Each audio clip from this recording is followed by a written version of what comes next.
Yo, what's good? What's good? What's good, man? CamJNetwork. Sorry, but not sorry. Boxing Talk Wednesdays, man. We back full in effect, man. Y'all already know the vibes, man. And I ain't gonna even waste nobody's time, man. You know what I'm saying? We're gonna get to the business. You come in the building, make sure you hit that like button. And for sure, if you ain't subscribed to the channel, subscribe to the channel, man. We definitely working. We working, man. We definitely working, man. But I'm gonna get to the first thing. I'm gonna start the show off with the throwback fight of the day, and y'all gonna love this throwback fight of the day. That's all I'm gonna say. Let me go ahead and play it. Another right hand. Turns his back, takes another right. Hearns in deep trouble again. Hearns is down. Hearns is down in the third round. Obey my command at all times. Shake hands, good luck to both of you. Yo, so that was the throwback fight of the day, man. As of today, October 15th. Let me pull it up. You 100%. October 15th, 1985, man.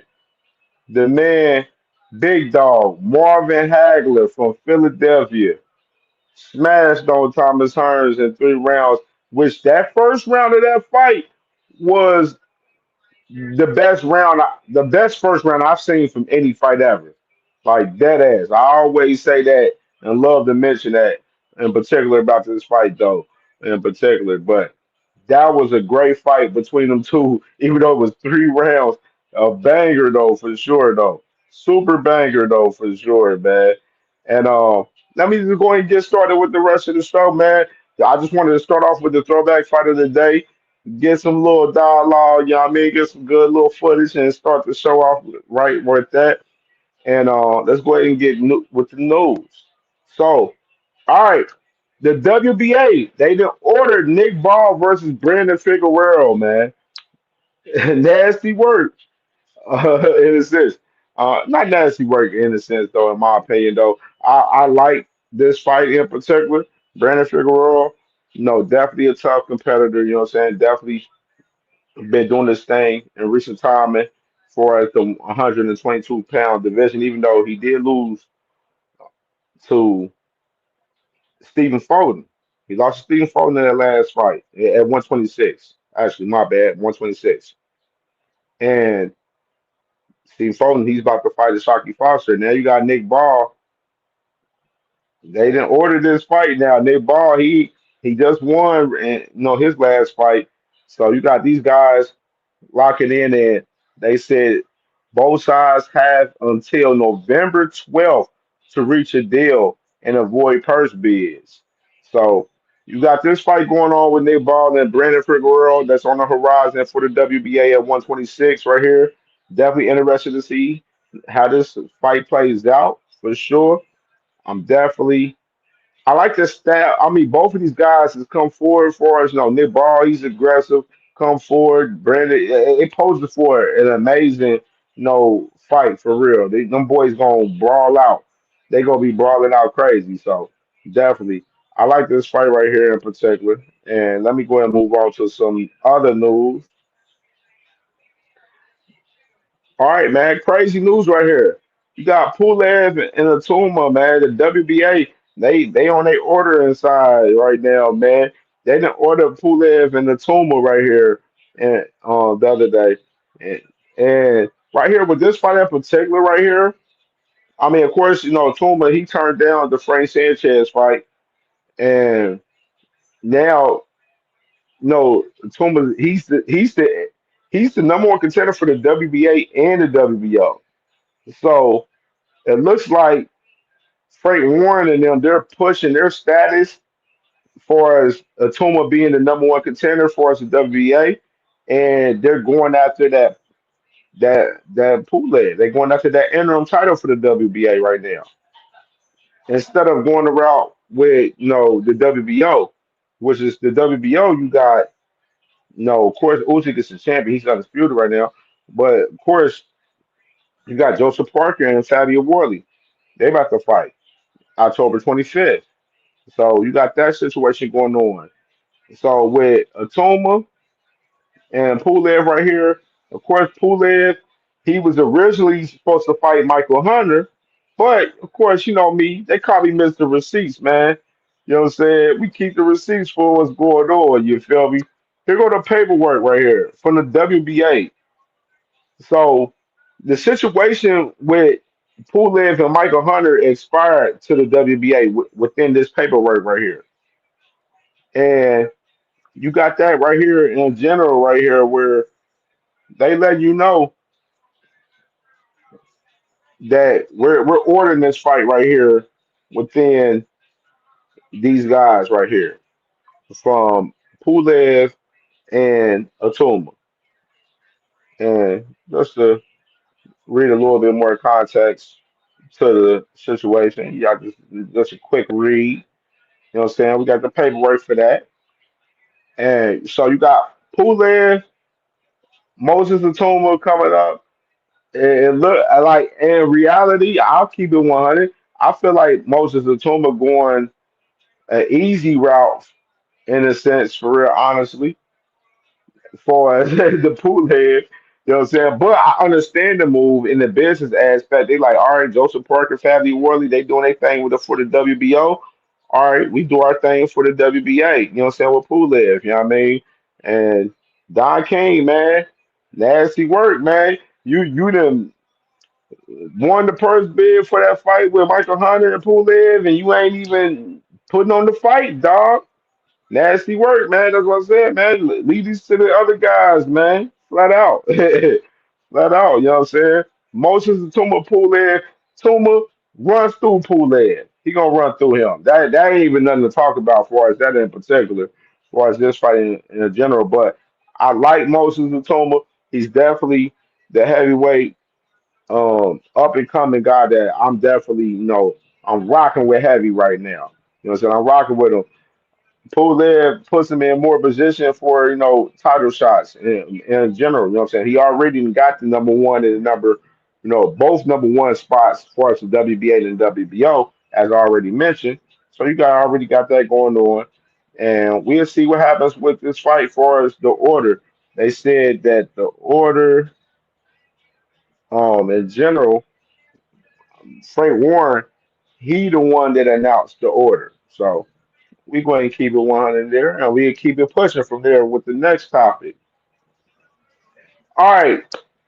So, of course, last week, if y'all didn't pay attention to the show that I had last week, I mentioned that Isaac Cruz and Lamar Roach, they're fighting December 6th in Texas. And, of course, they done did some rearranging, man, in recent time. Of course, I mentioned that Sebastian Fedora and Keith Thurman, that fight is postponed right now, and they're postponing that fight. I'm going to speak about that fight in general after this. But they postponed that card because of Sebastian Fedora had a hand injury in camp this past week. So some of those fights that they had on the Ashaki card, my bad, on the Sebastian Fedora Thurman card, they put on the Isaac Cruz and Lamont Rose Jr. card. So you got, of course, fight that I love that I already mentioned, but a few days ago on the show, Jan Beck versus Lara, 160-pound division unification fight right there, three belts on the line. And then they added Stephen Foden and Osaki Foster on the card. Stephen Foden, Osaki Foster, they originally was on the Tank and Roach rematch card, but of course changed the plans and they added them on the Sebastian Fedora and Keith Thurman card. But of course, with the hand injury, they're like, yo, let's go ahead and make this fight happen and get this fight going immediately. So they put them on the December 6th card with Pitbull Cruz and Lamar Roach right here. Then, of course, originally Jesus Ramos Jr. and Shane Mosley Jr., they was originally on the Fedora and Thurman card too for October 25th. and they moved that fight on the December 6th card as well. So fire card when you know what I'm saying with the move around. I already know a lot of people got a lot of little speculation. They like, oh man, they moved the hand injury is cat. They think the ticket sales is bad. Hey, I'm with y'all in the same mind frame. But this is all for the better though. In general, right? It's all for the better. This card, December 6th, right here, it's a fire card from top to bottom, man. I'm rocking with it. I'm definitely rocking with it for sure. You know what I'm saying? And the main event with Pitbull Cruz and Lamont. I feel like this card should not be a pay-per-view fight. This is not a pay-per-view fight card to me. Amazon Prime, PBC, y'all should be running this for free for us, honestly. But we're gonna support it for sure. You already know we're gonna support it regardless. But at the end of the day, I feel like this is not a pay-per-view card. Even though us as diehard boxing fans, like that was us within the sport, we love cards like this. You know what I'm saying? We like from top to bottom, like we know what's popping right here. You know what I'm saying? We got Jesus Ramos, Shane Mosley Jr. I don't really know so much what I'm gonna get out of that fight, but other than myself and my thoughts thinking Jesus Ramos gonna dominate this fight with Shane Mosley Jr. because I'm not that impressed with Shane Mosley Jr. In particular. And Stephen Foden and Shaki Foster, we even talked about that fight Foden and Foster, that fight right there, that's a 50-50 fight right there. I love the fight. Janet back Laura. Laura, of course, he's a little older in age, from within his career. Haven't fought since he fought Danny Garcia last year. Janet back, he done fought recent this past year. So interesting factors within that in particular. But with Janet Beck and Laura, great fight. Laura, he's not more. He's been punching since he got up to 160 and just getting older. You know what I mean? And Janet Beck, we already know what he got going. That boy is bringing on the pain, man, for sure. So I love the fight with Janet Beck and Laura in particular, and then Isaac Cruz and Lamont Roach. That fight right there in particular, just the main event. Like the style class. I love the style class. Lamar Roche, he's a counter puncher, you know what I'm saying? But he's very skilled. Then you got Pebble Cruz. This I'm coming, no, forward, all balls to the wall, all gas, no brakes with Pitbull Cruz. So it just makes up for a great style matchup with Pitbull Cruz and Lamar Roach in particular. So like I love that fight, man, right there with these two guys. And this card in general, man, this is a fire card for December 6th with Pitbull Cruz and Lamar Roach right here as the main event. But I will be on record and say that this should not be a pay-per-view card. I will say that. But of course, as boxing fans, diehards, we gonna support it. You know what I'm saying? It is what it is. You know what I'm saying for sure. So love this card, and let's get to some more news right here. So I was talking about Sebastian Fundora and Keith Thurman, right? What you got, Sebastian Fundora? They said that they're pushing them back to the Manny Pacquiao undercard now, so they're probably going to be most likely the co-main event, the Manny Pacquiao and whoever he fights. And I got more context for as far as the Manny Pacquiao situation because, of course, we been talking about Manny Pacquiao fighting Rolly Romero over the past month, right? And a little change the plans a little bit as far as that in particular. It seems possibly, said possibly, not it ain't all the way done though. So you got the WBA right here. They ordered Rolly Romero to fight Giasov. Giasov is the fighter that's under Matchroom. He been rising up in the rankings where they was almost about to order Giasov to fight Boots for the WBA, which is I'm like, nah, I ain't like that fight for Boots for real, like nah. So that's another reason why I'm glad he moved up to 154 because WBA they was gonna order that fight with Giasov and Boots. You know what I'm saying? But at the same time, the difference is like gets off being a matchroom guy, being Eddie Hearn, we would have pushed for that and made that happen. I don't believe so 100%. You know what I'm saying? That's just me personally in general. But like I said, going back to the particular topic at hand, you got the Rolly Romero. They even ordered him to fight Giasov. And of course, we all been talking about Rolly fighting Manny Pacquiao. But maybe it changed the plans possibly, man. Which is my thing again with this situation. Is it a situation where PBC and Rolly they like we go ahead and get him this little step aside money. You go ahead and step it aside, bro, and we make this fight happen with Manny.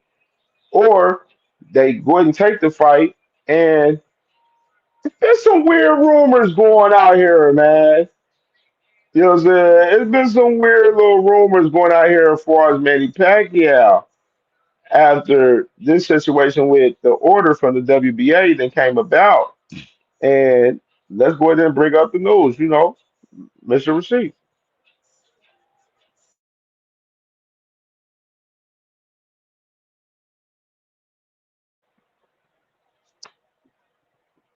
Boxwell reported this right here.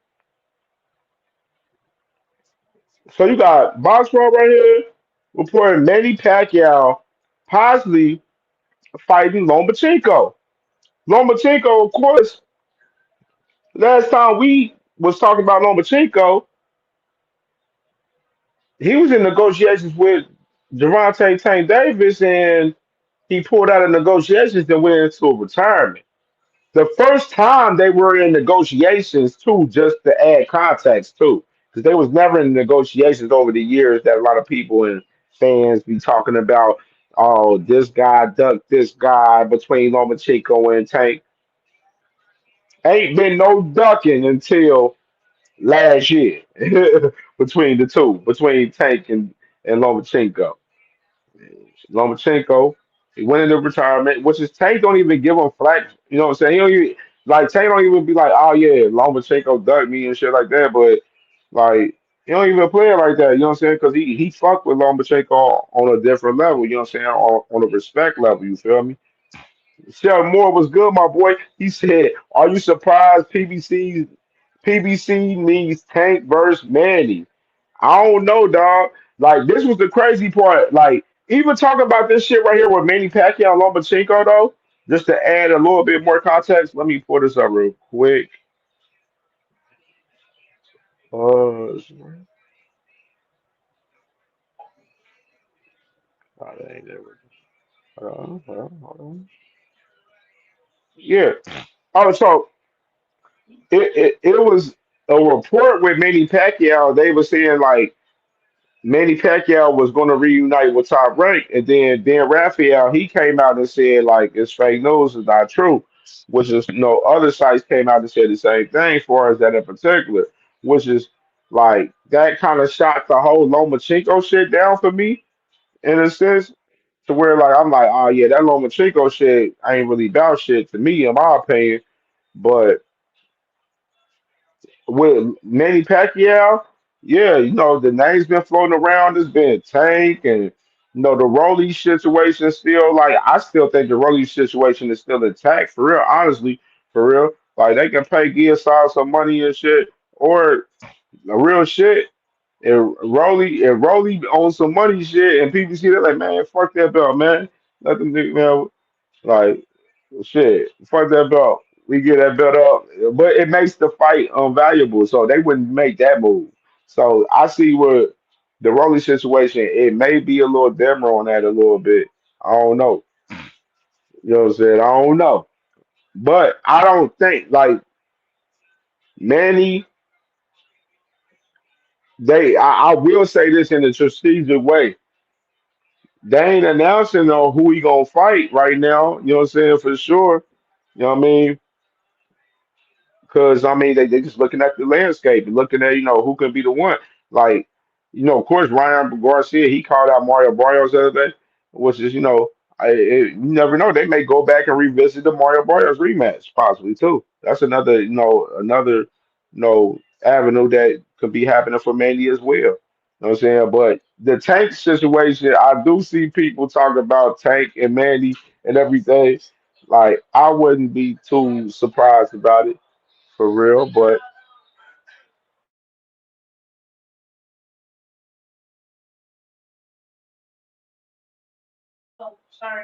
yeah, so yeah, with the Manny Pacquiao, my bad, y'all. The Manny Pacquiao and Tank, rumor out there. Yeah, I can see it in a sense, you know what I'm saying, for sure. I could definitely see it in a sense for sure, due to the fact that you got, you know, you got Tank fighting November 14th. Ain't ain't really got a real definite plan on what he gonna do. And you got Manny talking about January 24th. You know what I mean? Manny's not gonna settle for less and not gonna, have no bullshit fight. Like he's not, you know what I'm saying? He gotta be fighting for a title. He gotta be somebody a significant name. He gotta be something of some substance for Manny Pacquiao in particular. You know what I mean? But it's definitely interesting though for sure, man. I would say this, like I said before, don't rule out the Rolly shit though. Don't rule it out. Like I wouldn't rule out Rolly at all in the situation. And let me add some more news right here. Edwin De Los Santos, man, they announced that he's gonna be back in the ring December 13th, man. Of course, he's not with PBC and Sanson Liquids anymore. He was a free agent, but he signed on to the same managers that manage Brian Norman Jr. and Earl Spence. So that's where he's at now. So he's not signed on with another company per se, but he's working on the independent lane from what it looks like at this point, for sure. And just wanted to throw that in there in the mix. And let's go ahead and get to some shit, man. Let's get to some shit real quick, man. All right, bruh. I bet. All right, what we want to do first? What we want to do first? All right, And we you do it. already know what it is, man. Ain't nothing gonna stop me from doing great things in this sport once again, man. So Fundora, recover, boy. Ice that hand. Go see the Asian man. Go see the medicine man. Do what you gotta do, baby. Acupuncture. Fix them up. All right. Get that oil change. Fix them up. Show the docs if you got them, baby. People don't believe you, son. They don't believe you. They think you running. Okay, they think you doing funny stuff in the game. You wouldn't be the first nor the last, baby. Speedy recovery to you. Let's make history happen. Don't back out of a great fight, my man. I had to ask K Dot, how you feel about Sebastian? How K Dot, what you got to say? You got something to say, K Dot? I know how you work. I know just who you are. See, Use a bitch. Hey, Fedora. Hey, bud. Yeah, you gotta pack him up come January 24th, man. He acting crazy, man. Keith Thurman, man. He's sorry about the whole little situation with him and Fundora pushing the fight back. You know what I'm saying, because of the hand injury with Fundora. But, bro, don't worry. Y'all fighting January 24th, man. Y'all gonna be on Manny Pacquiao's undercard, probably the co-main. It is what it is, man. You good. You gonna be fighting. But I want to play this other clip right here from Keith Thurman right here. Right here. Interesting. Goes into the main topic that we talking about tonight That's what too. you get when you pick your tune-ups.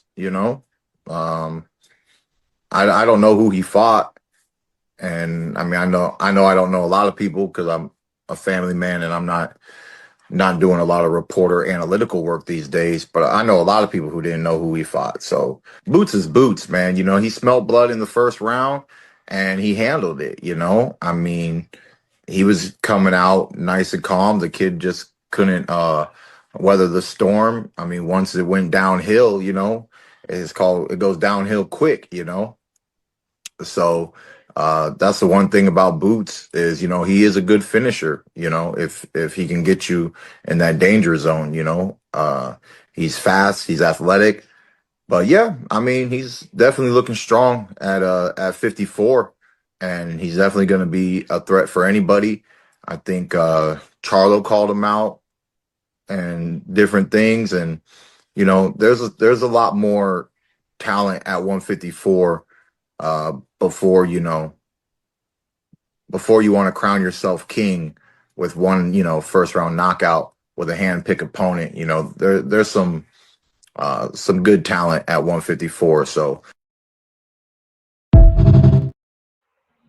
Now, let me say this right here. Now, this my thing though. Like he just said, he got a first round knockout in his last fight in Australia. A hand picked fight for him to look good so he can fight Tim Zoo. But the Tim Zoo situation fell off because of Tim Zoo ended up going into the rematch with Fundora, which Fundora beat Tim Zoo ass in the rematch to where it led into him getting this Fundora fight right now. That's the truth of the fucking matter. And with Keith Thurman, him shitting on the win of Boost Ennis is nasty work to me in that sense right there. Because you just got a hand picked, fist fed fight to you in Australia, then you going to say, I ain't impressed with Boost win. You know, yeah, he's nice, he's athletic, this and that, woo woo, and all of that. You feel me? Like, nah, bro. Don't shit on that man like that when we just seen you in a fight similar to what we just seen for Boots. You had a tune-up fight that was touched up for you to look good, for you to fight fucking Tim Zoo. That's the fucking truth of the matter, Keith Thurman. And that we just calling it spade with this shit. You feel me? Like you feel me? Salute to my dog SB Mello. I see you in the building, my boy, and everybody in the building, man. Hit that like button, man. Comment in the comments, man. Don't be scared to comment in the comments, man. You know what I'm saying? For sure, man. We working for sure. So just just in general right there. Nasty work right there on Keith Thurman's side right there. And the thing is, I seen him in another clip where he was like, "Oh man, Eddie Hearn, he ain't never sent me no offer." I don't know why Eddie Hearn said that he sent them an offer. I don't know why he said that because I ain't never even heard about that myself in particular. So I think that was nasty work on that behalf. But no, it is what it is. Keith Thurman, he don't want to. PBC would not give him no fight, fucking no boost, unless they ready to cash his ass out if he beat Fundor. You know what I'm saying? That's if he beat Fundor, which me personally, I still come January 24th, I still believe Fundor gonna beat Keith Thurman. That's just my personal opinion. But you know, we gonna keep it pushing though. We gonna keep it pushing. All right, so I want to do the resume game real quick, man. I got two resumes we gonna do real quick. And I'm gonna throw up the first one. Y'all guess it out on who the resume it is. Guess it out. So I'm gonna throw the first one out, and I'm gonna give some clues on who it is too, in particular too. So here go the first resume that I'm gonna throw up for the resume game. All right, so here go the first one. The right here, of course, this guy right here. I'm gonna go ahead and give you a big clue. He's from Ohio, of course. That's my dog. He won his first world championship versus Richard Comey in 2016. He done fought Javier Fortuna. He beat him by a split decision in 2018, defending his title, and then he went to Unify versus Mikey Garcia, and no, he lost that by unanimous decision. Then he had a draw with Rancis Bartholomew, which is Rancis Bartholomew. He's about to fight Frank Martin coming up, which I think they're pushing that fight to the December 6th card too for the prelims. So that fight is going to be on the prelims for December 6th for Pitbull Cruz and Lamar Roach. Um, he he done had a draw with Rancis Bartholomew. Then he beat Adrian Granados, then beat Ryan Martin, and he's been active. You know what I'm saying? He's currently retired. So let me go and look at the comments, see who it is. My boy SBG Mello, he said Bunny. Okay, okay, okay. Let's see who else. Chef Moore, you said Robert Easter. Okay, facts, bro. Facts. Yep, it's Robert Easter, man. My dog, Toledo, Ohio finest right here. Ohio runs boxing type shit. You feel me? Robert Easter Jr., 23 and 1, 14 knockouts. Currently retired, man, right now, man, for sure, man. Salute to my dog, man. Definitely was an amazing fighter, had a great run. And Salute to my dog. So I got one more resume that I'm gonna pull up real quick right here, and this one a little interesting. So this one right here, guy that was campaigning heavy at 135 pounds, had a big fight with Hector Garcia, lost to him by unanimous decision in 2022. Then he fought Jose Valenzuela, beat him in 2023, which is very controversial. Very controversial fight right there. Yeah, very controversial fight right here. And then he ran it back with Jose Valenzuela, and he lost that rematch and got stopped in the sixth round badly. One of the knockouts of the year, there for sure. Then he fought Omar Salcido. With Omar Salcido, he just fought Pitbull Cruz on the what card was that? On a Manny Pacquiao and Mario Barrios card, and got stopped in the ninth round at home. SBG Bello, he said Chris Colbert. Facts. Yeah, it is Chris Colbert, man. 17 wins, three knockouts. That, well, three losses, my bad. 17 wins, three losses, six knockouts. He done got stopped twice in his career, man.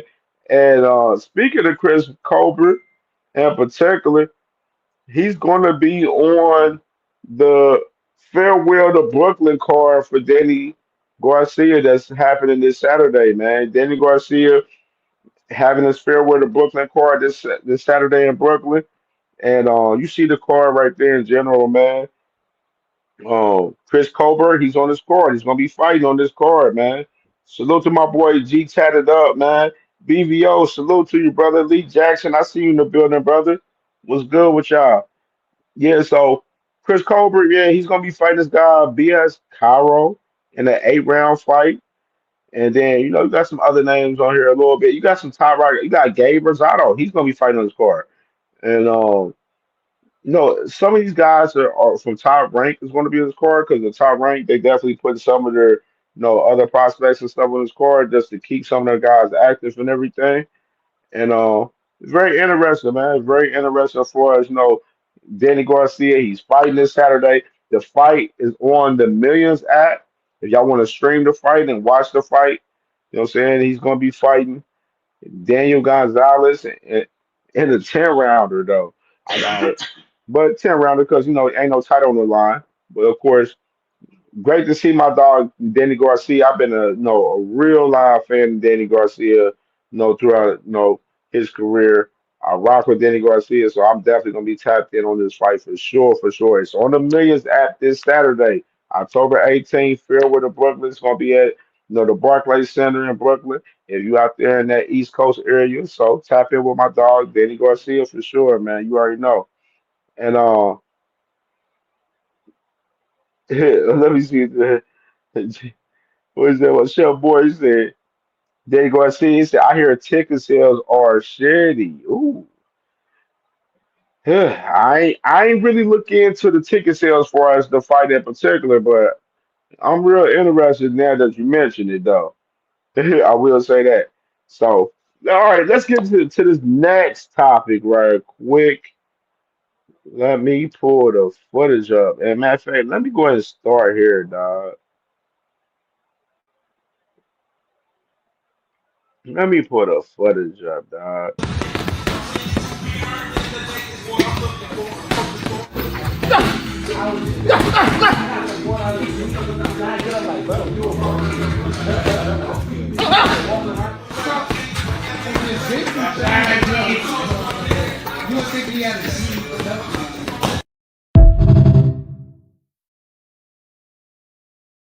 Yeah, we let's get into this Devin Haney and Brian Norman fight, man. Talk real quick, and let's add more context to this whole fight conversation with Devin Haney and Brian Norman Jr. right here with this video clip right here. Don't make the fight. We didn't make the fight. It's turkey, right? So there ain't nothing to talk about, right? I come on here. I talk about the game plan that Devin is going to tattoo the fuck out your son's face. We're going to start with that motherfucking stick and show him that you got to have a motherfucking stick in this motherfucking business. You see what I'm saying? He going to press him. You know what I mean? You going to see that motherfucking Brian Norman going backwards. You dig what I'm saying? Because you thinking that he just going to come forward and press. So I'm talking to you. Now, why aren't you talking back?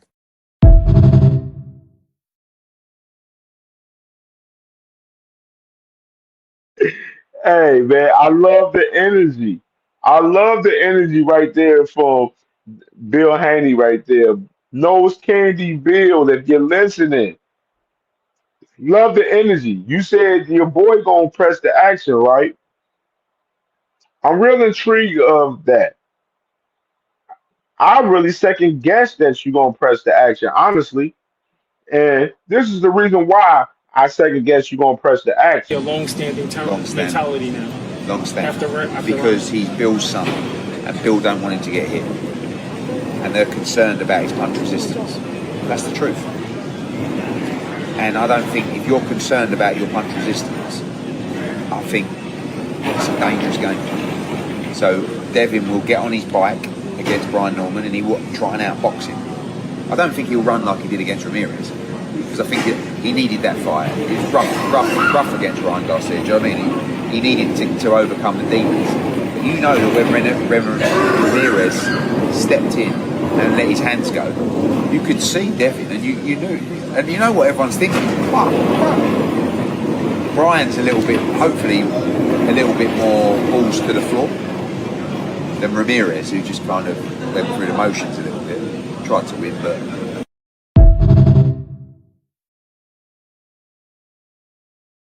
Oh wow. Yeah. Yeah. So Mr. Bill Haney, Nose Candy Bill is up there talking about, oh, we gonna press the action, we gonna stick with that jab and do this and all of that. Then you got Eddie Hearn right here saying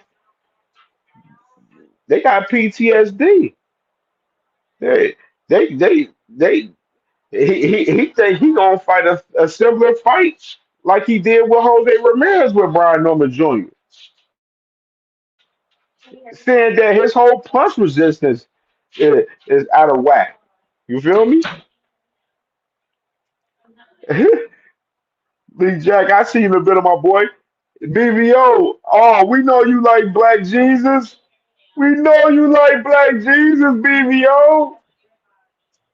Yeah, baby. I'm just saying, man. The man hey, BVO. Eddie Hearn said the man punch resistance is shot. What this is my thing. What ill will do Eddie Hearn have to Devin Haney? He hates the blacks. If Devin Haney hates I mean, all right, my bad. If Eddie Hearn hates the blacks, then why is he co-signing and going crazy for Bruce Ennis right now? The same guy that you've been throwing a lot of flack and a lot of hate on too, by the way. You're a part of the show. You're part of the show. You're part of the clan of the Boots in his hate clan. You know what I'm saying? Because I've been seeing that content you've been running on Boots, man, over there. Salute to my brother BBO, man. Subscribe to my brother BBO, man. STN, man. Those are my guys over there, man. Salute, man. I'm just saying, man. That man, Eddie Hearn don't got no reason to lie on that man. He said that man punch was just a shot out here. I'm just saying, bro. The way he fought against Ramirez, and like let me go ahead, like let's break it down and let me go ahead and be serious a little bit more so with this fight in particular. I got like mixed feelings with this fight, as far as who gonna win this fight for real. At first, in general, I'm all on board where I've been believing that Norman Jr. gonna win this fight. Far as I just don't believe in Devin Haney like skill wise 100%, and I feel like Norman Jr. he's on a great run right now. He been cooking. even though y'all believe the competition ain't been less, it ain't been great. Okay, y'all can make a point for that. You know what I'm saying? It is what it is. That's a good point for us. A good talking point for us saying that Norman Jr.'s competition ain't been solid. You know what I'm saying? Even though I thought Quavos was solid coming into that fight, because I watched the sport. I covered the sport crazy. And of course, the fight with you know Sasaki wasn't too much high on that. I already knew what he was going to do in that fight. You know what I'm saying? I thought the Quavers fight was more tougher than the Sasaki fight, honestly, to be honest. But within Norman Jr., when y'all sit back and y'all look at him fighting Giovanni Santillan, that was the fight that they thought that he was going to lose in. They top rank put that fight on for him to lose. You know what I mean? He wasn't supposed to win that fight. That was a match made fight for Santillan to win in top rank eyes, just to add context into that situation. But Brian Norman, he overcame the storm and he cooked Giovanni Santillan. And now he's the man. And now he just signed a multi-year contract with Top Rank to where he's one of the guys that they pushing and they pushing for him heavy for him to win this fight with Devin Haney. And you already know Top Rank, they're some of the best matchmakers in the game. So them giving confidence on their behalf and having faith in them and winning this fight, you got to read it in context with that within top rank. You feel me? You know what I'm saying? Got to read it in context with top rank. They some of the best. They the best matchmakers in the game. Brad Goodman, all of them, they know what's popping. They know what's popping. They know who gonna beat who. Yeah, they come across some fights where if they pick a fight where they be like, oh, yeah, fight this guy, and the guy don't end up beating the guy, you're gonna come across them. That's a part of the game. But they very accurate as far as they matchmaking though. You know what I'm saying? And if you read the history as far as the resumes with some of the history from the top ranked fighters from the past up until now, and you look at their resumes and see who they fighting and see who the guys they fought and see who they beat and what they done after and all of that, you will see it in general right there where like you will be like, oh yeah, that matchmaking crazy at top rank for sure. Like it is at top rank, it is at Golden Boy and at the other spots too. So it ain't only top rank, but top rank is the best at the matchmaking. That's my point. You feel me? But hey, hey, hey, I want to do something real quick. Hold on. Mr. Receipts, you feel me? So,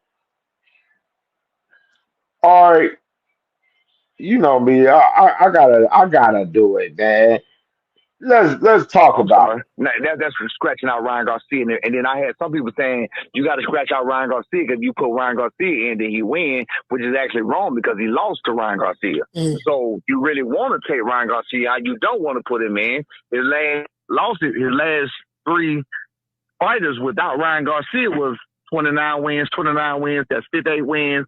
And then Lomachenko has 17 wins. That's 75 wins. So that's 75 wins and 5 losses. 75 wins and 5 losses, 44 knockouts. Brian Norman last 3, 78 wins, 2 losses, and 55 knockouts. They say numbers don't lie. Now, do they lie? I don't know. They say numbers don't lie. But the argument would be the levels of fighters that Devin Haney fought versus the level of fighters that B. Norman Jr. fought. So that could be an argument. Say, look, you ain't fought nobody on that level. That's what I'm saying. You ain't fought nobody on those levels. So Ramirez was on a certain level. Ramirez was on another level. He was on a special level. No.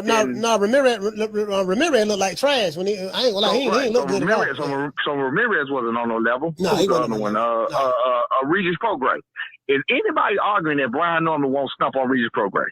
Nah, that's a real question. Nah, ain't nobody arguing. Ain't nobody making that argument. Okay, all right. But what about White Jesus? He'll kill Regis. What about White Jesus? What about White Jesus? White Jesus is a little guy with 65 inch reach. Yeah, that is true. That is true. Devin He Haney did has that 7, 8 inch reach advantage over that man. and he arguably lost to the man. This is the problem. This is the problem with me. This is the problem with me. This is why Bill don't want to go against me. You understand me? I talk too real. The stuff I say makes too much sense. All we can do is go on what we think and what we want it to be true, what we need to be true. We can't go on what's actually going on. Right. So I'm trying to find a way to discredit y'all. Trying to find a way to, okay, look.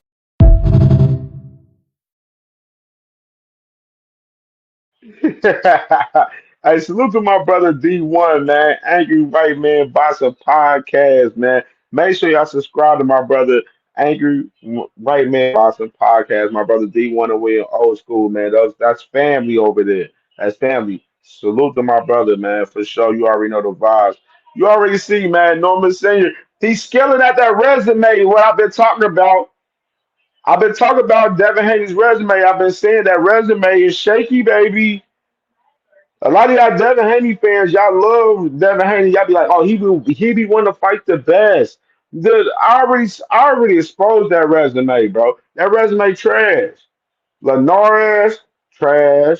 Jojo Diaz, trash. Regis Prograis, hot goodbyes. Best fight that he had, Lomachenko. Ramirez, trash too. You add him in the pot too, far as them guys.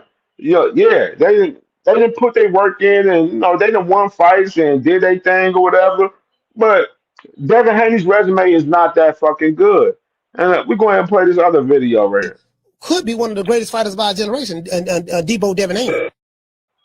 Man, that's it. Oh, I forgot. Let's get to this Devin one. Haney could lose that fight. Do you like that fight? Not for Devin, but do you see now, Nuna, what's happened is Bill and Devin, they're not looking strategically. They're looking for the bag. That's it, right? So they're like, where can we make our 5, 6, 7 million? What fight? That's why they said we'll fight Boots at 147. We're like, well, we're going up, but we'll fight you at 150. Oh, all right, we'll fight Teofimo. We'll fight Brian Norman. Well, because they just wanted the money. This was happening in New York when we were there, remember? Yeah, but they just want the money. So they don't care now. Like back in the day. Oh, let me stop that. Oh. Let me stop that. I'm gonna run it. I'm gonna run the full video. That ain't the full video of it though. But I'll add context into that shit. I've been telling y'all on the channel that these guys don't give a damn about the belts.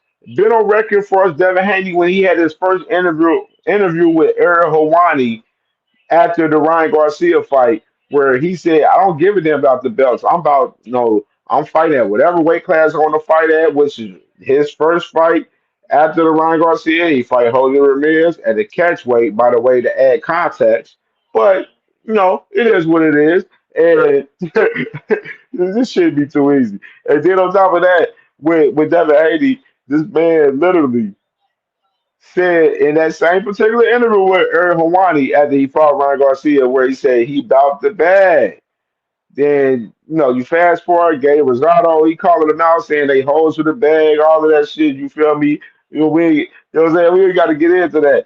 No, he, like, literally, he vacated the belt at 140 to WBC because he didn't want to fight for that 1.5 million that Top Rank was going to give him with the purse bid because they was the only ones that bid it for that fight. Nobody bid it for that fight, not even Eddie Hearn, the guy that he was working with for us, his promoter, that bid it for that fight. Nobody bid it for Devin Haney versus Sandor Martin. Adding context to the situation. Like I'm just saying. Like, but my memory is very well, man. I literally I know the storylines of a lot of situations, you know what I mean, for us within this boxing, within this sport. You know what I mean? And I remember it vividly as far as Devin Haney because we covered the sport. You feel me? You know what I'm saying? And I'm just saying in general with him, Devin Haney and Bill Haney, the biggest bag they was gonna make. Turkey is not offering Devin Haney no fucking no millions of dollars. No, what we gonna say? Well, we gonna say five, what three? He ain't gonna offer him 3 to 8 million to fight a pool putt. You know what I'm saying? He's not. He's not. He's not. Y'all just said, hey, ain't no discredited, man. Ain't no discredited. We just calling it how we see it, man, right now. You feel me? We just calling it it is. I'm just saying, Turkey out of sheet, and Sheldon, you know what it is. Turkey out of sheet's not about to offer Devin Haney 3 to 8 million to fight a pool putt nigga like Jose Ramirez again. He's not. That next fight after Jose Ramirez got to be a banger. It got to be some heat. He got 3 fights under Turkey Al Sheikh. He did one. He got 2 more. That second one got to be a banger from Turkey Al Sheikh. That's how he looking at it. And he got him one with Brian Norman Jr. We calling out the facts, man. We don't tell no lies over here. You know what it is, Sheldon, brother. You know the vibes over here. You feel me? I'm just saying in general. The man, all these, and the main impact, matches in between this with this is all these fighters are fighting for the bag, bro. The belts don't mean shit. Brian Norman Jr., of course, yes, he is champion. He is a WBO champion at 147. They fighting for that strap, but it's about the bag at the end of the day. Devin Haney biggest bag was to fight Brian Norman Jr. He wasn't gonna get no big bag fighting fucking Africa. Come on, y'all let me know in the comments right now. Y'all believe Devin Haney is gonna make a crazy what bag is bigger? Him fighting Africa or him fighting Brian Norman Jr., a guy that's dangerous with power, rather than a counterpunch fast damn near, you know what I'm saying, with Africa. Like, come on. Like, y'all know what the vibes is with that shit. Like, come on. Like, like that. We ain't even about to play around like that, bro. Like, that ass. Like, we ain't gonna even play around like that. And I gotta say, I gotta say, it should be funny, man. I like this fight though with Brian Norman Jr. and Devin, man. This is a big fight, man. Big fight. And I hold on, I got a screenshot of some shit, man, that I seen earlier, man. But among this fight, that was real interesting that I seen. Hold on, let me pull it up real quick. There we go. All right, man. So you see within this screenshot right here. BVO, you said this man is the can man. Hey, if he was the can man, he should have stopped motherfucking Reese's program, but he hesitated and he was scared of Reese's program power, so he didn't want to go for the kill. He ain't no fucking killer. He ain't had a fucking knockout since 2019, BVO. Come on, brother. I know this your black Jesus and everything, dog, but we gotta fucking speak the facts, right? We gotta speak the facts, right? Devin ain't had no knockouts since 2019. That's the facts. That's the facts. So you see this right here. This this is a graphic from this guy on Facebook right here. Which I seen this. I'm like, let me pull this up right quick. This is crazy. So of course, this is the attributes of Devin Haney and Brian Norman Jr. right here, where they got the power for Brian Norman Jr., speed Haney, defense Haney, athleticism Haney, IQ Haney.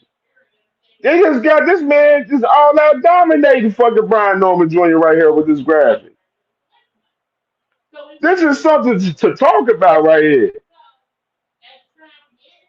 Is his speed really better than motherfucking Brian Norman Jr.? I give him the edge with the speed. Edge. Now, defense wise, I can't give him that 100%. I just seen Devin Haney get touched up out this motherfucker, dog. I just seen him get touched up. Oh, give me 1 second.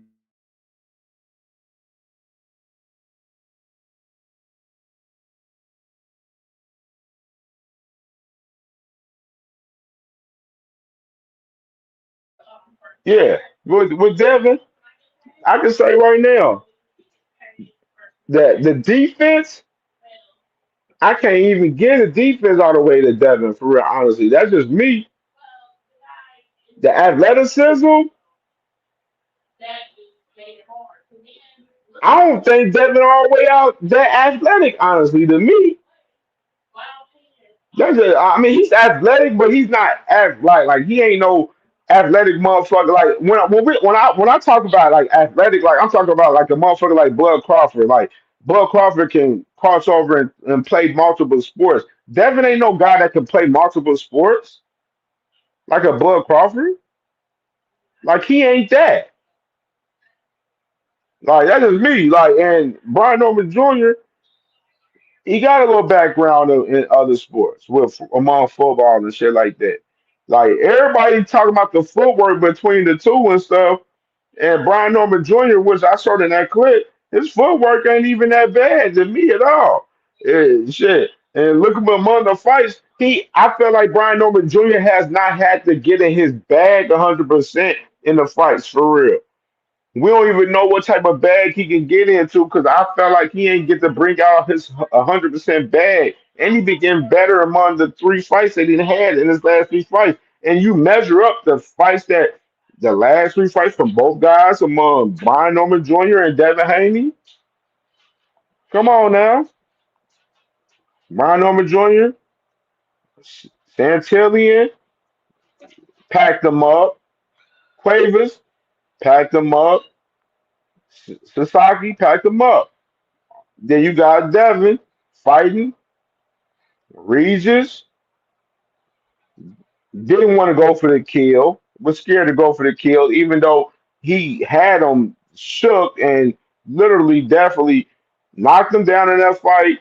Definitely could have stopped him in that fight, but he was scared to go for the kill. Devin was scared. That's flat out. That's the facts.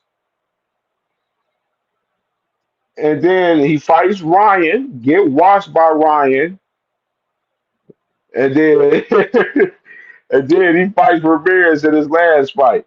You just now you going into this fight, you looking at Devin's last performance with Ramirez. You looking at him looking like he had PTSD. Salute to my dog David Lynch in the building, man. Salute, brother. Devin had PTSD. You feel me? It was looking crazy. And so you look at the measurements from both guys, which is like I said it on my brother Dean, no Dean show earlier. I don't know what it is. That's why I said I got mixed feelings with this fight. Something within me feel like Devin fuck around and pull this shit off, man, with the with the skills and the boxing ability. You know what I'm saying? And outbox Brian Norman Jr. But then I got that whole visual of Brian Norman Jr. hitting him with one of them crazy shots. And it changed the whole dynamic of the fight to where Devin get very cautious like he did with Ryan Garcia, like he did after that first round when motherfucker Ryan Garcia hit him with that crazy shot in that first round of that fight. Even though Devin won 2 through 5, in my opinion, in that fight with Ryan Garcia, but after that, Ryan Garcia dominated him. After that, like literally, probably won every round, maybe about one. Like Devin probably won one round after that between 7 and 12. And Ryan dominated that shit to me. Like, you know what I'm saying? He dominated that. I had Ryan 8-4, 9-3. And you wanted to get and then we didn't even count the knockdowns. It was 3 knockdowns on top of that. And it was damn near 5 or 6 of them. You know what I'm saying? 2 to 3 of them that wasn't even accounted for. I'm just saying. But Brian Norman Jr., I just got that visual where he hit Devin with one of them crazy shots and it changed the whole dynamic of the fight right there. Which it'll be nasty work, dog. It'll be nasty work. I'll tell you that right now. And let me do this. So we're gonna switch gears real quick. Let me play this. I gotta play this before we get into this Shakur shit. Because then I get labeled as the Shakur hater, but I heard you offered Shakur, what's the kid from Ohio? Albert Bell in the bubble. And he turned it down, but he's on interview saying he never turned down a fight. Bell tells me maybe it never. Listen, fighters don't turn down anybody. It's their representatives. So there was an offer. Listen, I love Jamel Herring too, but he was offered Albert Bell. Now, whether it got back to Jamel Herring, that I don't know. But don't throw it on Herring. Were they both offered? No, they were both offered the fight. Okay, Shakur and Herring were offered. Albert Bell, another good buddy of mine. We had to release him because nobody wanted to fight him. And we left on to be clear, Shakur didn't take the fight. Or his team. The team turned it down. They wanted Shout out to James Prince. And they had other options. But there's nothing wrong with that. You know? Doesn't mean that they're scared of Albert Bell or Jamel Herring's scared of Albert Bell. They're representatives. I mean, that's who we go to. We don't go to the fighter directly. If we went to the fighter directly, fighters would fight anybody. For sure. The Albert's Bell credit, we gave them those opportunities, but we just couldn't make them. We proposed the fights, and the other guys, wouldn't take it. But Albert Bell took every one of the fights that we offered him. Hard question coming at you like a fastball. Is that why Navarrete took super champion status, to avoid Albert Bell? Like I said, he can be offered the fight, but the representatives have to take it. Now, you can't blame a guy like Navarrete, for not taking a fight like that. He'd rather go an easier route. Albert Bell is a tough out for anybody. Herring just confirmed he's right. My team was offered a fight, but they chose Oquendo because I was getting ready for Frampton, who has similar stature. I won't sit up here and lie. Yeah, and it's not like Jamel turned it down, because, if I went to Jamel and said, yo, you got to fight Bell, he's going to do it. Fighters fight. That's why they have representatives and managers, to make that final call. I got to talk about my guy. Tell me, we about to get a press release. Ernesto Tito Mercado, the prospect. Yeah, man. I told you, man, Mr. Receipts, man. I told y'all. They don't call me Mr. Receipts for no reason. I told you. Albert Bell was offered the fight with Shakur through Top Rank, and they offered Shakur to fight, and his team turned it down. Brad Goodman, he said right there in the clip, clearly, he said, yeah, the fighters, which I always say this, I really say this a lot. It don't be upon the fighters a lot of these situations within the business. And some of you fans, y'all get this shit fucked up. Send Ironheart, man. Salute to my dog, man. Hey, bro, my bad I ain't respond to you, man. I know you in the bus, man. You in Columbus, man. Hey, you know what I'm saying? Hey, we gonna link up. I'm gonna hit you up. We gonna link up. We gonna link up for sure. All right, so Brad Goodman, like he said, it ain't upon the fighters. You feel me? I don't know why they do that shit, D1. I don't know why they do that weird ass shit with YouTube. That's even more tell with the algorithm being fucked up too in this bitch too, for real. And back to Shakur with Albert Bell. Brad Goodman, he said it's not upon the fighters, it's upon their handlers. Which is, I've been saying that, like, some of these fighters ain't scared to fight each other. Sometimes it be upon the guys that fucking runs their business, that fucking makes the fights for them, that manage them. And in the case with Shakur Stevenson and Albert Bell, when Top Rank, they offered Shakur Stevenson the fight with Albert Bell, he didn't want to take the fight. Not him in particular, his team. His team didn't want to take the fight. And to where they ended up doing their thing, because and then moved up to 135. it's a part of the business, man. Like, you know what I'm saying? It's a part of the business. I always tell people, some of these fighters ain't scared to fight each other. It be some of they handlers because they handlers be having a different vision on how they want to go and who they want to fight and put them in better position for bigger money fights with particular fights. It ain't just always you gonna see these guys with their resumes where they fighting like on some Earl Spence shit where they fighting banger after banger after banger. You don't see that shit with a lot of these fighters now these days. You don't. Like that shit is very rare. And a lot of you guys be you know, I don't know what it is, Boston fans to be delusional as hell. Y'all be looking at the aspect in certain resumes with certain guys that these guys fight, and y'all be like, oh yeah, he fighting a banger right here. And this be a guy that's like 17-2 and shit and be trash for real. Like, you know what I'm saying? Like, motherfuckers be bugging, bro. Like dead ass be real out wilding, bro. Dead ass. And let's go and get into this bullshit real quick. So let's do it. I don't care what nobody say. Javante got skills out this world. He's a scary dude. He's scary. Ain't no way he said he supposed to come back and get Shakur, Devin, Ryan, Tiafimo, whoop all these niggas ass. Now he like, I'm about to retire after I fight Jake. No, I don't let nobody talk about me like that. The way that Shakur disrespect him, the way that Devin talked to him, the way that Ryan, he already knocked out Ryan. The way that these dudes be talking, he supposed to come back and get them. He the man, right? He who everybody say is the best.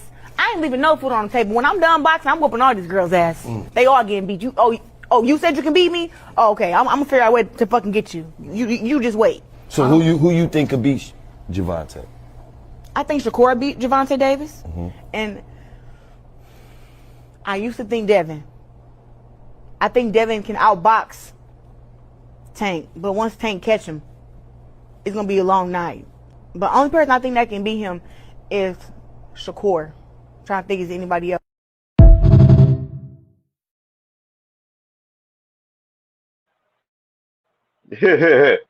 All right, link pin to the top, man. If anybody want to come up and and talk this boxing, man, for sure.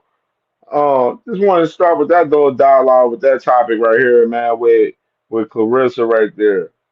Um, Clarissa, for one, I'm gonna say this: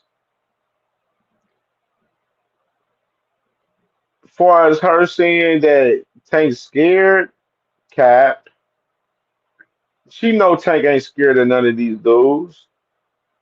Like she ain't, you know what I'm saying? She know that. She know that. As far as Clarissa saying that Tank retiring, Cap, she know Tank ain't retiring. Why she ain't talk about Shakur Stevenson retiring last year when he was mad about not fighting Navarrete last year? Why she ain't talk about Teofimo Lopez and Ryan Garcia and all these other guys? I'm just saying in general, man. Like you can't sit there and tell me that you believe Tank gonna retire when you know all these other fighters say they gonna retire every day damn near and they don't fucking retire. Like I'm just saying. Like it don't make no sense to me, you feel me? Like it's nasty work. Like I ain't in belief of it at all. What's good, my brother? What's good, bro? What's up with you, Cam? Salute, What's bro. good, bro? Salute, brother, Drop the man. link. Let's talk some boxing. Man, yeah, Zach B, what's good, man? I see you in the building. Ring Raw about some podcast, man. Salute, man. Everybody, make sure y'all subscribe to Ring Raw about some podcast. That's family, man. Yeah, brother, man. What you think about Carissa, man? Up here talking crazy, man. She up here like, oh, Tank scared. But then, see, this is the thing, though. Let me add context too, though, because she did say like only people she believe. Only person she believed that would be Tank Shakur, of course, which we all know that's the obvious. You know what I'm saying? Like that's obvious she would say that. You know what I mean? Like, which is, you know what I'm saying? I ain't even tripping about that because I expected to say that. She's You know what I it's mean? been a long standing hating battle between both of them. She definitely was taking her shot, taking her second of $1 million worth of game to shit on the man. Like I don't know how people don't see that. See Shakur to my destiny calling. I can feel it. Then she like, these motherfuckers can't keep up. Bro, this Tito fight is really probably gonna happen from the shit they're saying, but then I just think about Bob. Why would Bob Arum about to get a new TV deal once the year starts? They already got something to announce. Why would he take Teofimo Lopez unless it's gonna happen on their platform in 2026? That's the You only see way it this right happens. here? They talking about Tio. He'd have posted. He'd have did a tweet and delete. He'd have did an IG delete, post and delete and shit. He'd have posted talking about Shakur or Pacquiao. And I didn't even add context to that with Manny when I was talking about Wow. Manny. Shakur or Pacquiao? He's taking Pacquiao. If you're in with Shakur and Top rank Pacquiao, PBC. and you're Tiafimo, right? Who do you take there? Shakur Stevenson, who's I'm most likely going to get outboxed. Like it's going to be a shitty fight. You're going to have to chase him down all fight, or fight old ass Manny, crack on one of the legends, take his fucking 8th division ass, put him right on my resume. Who are you fighting? Like be honest about the shit. You're taking Manny. Motherfucking T.O.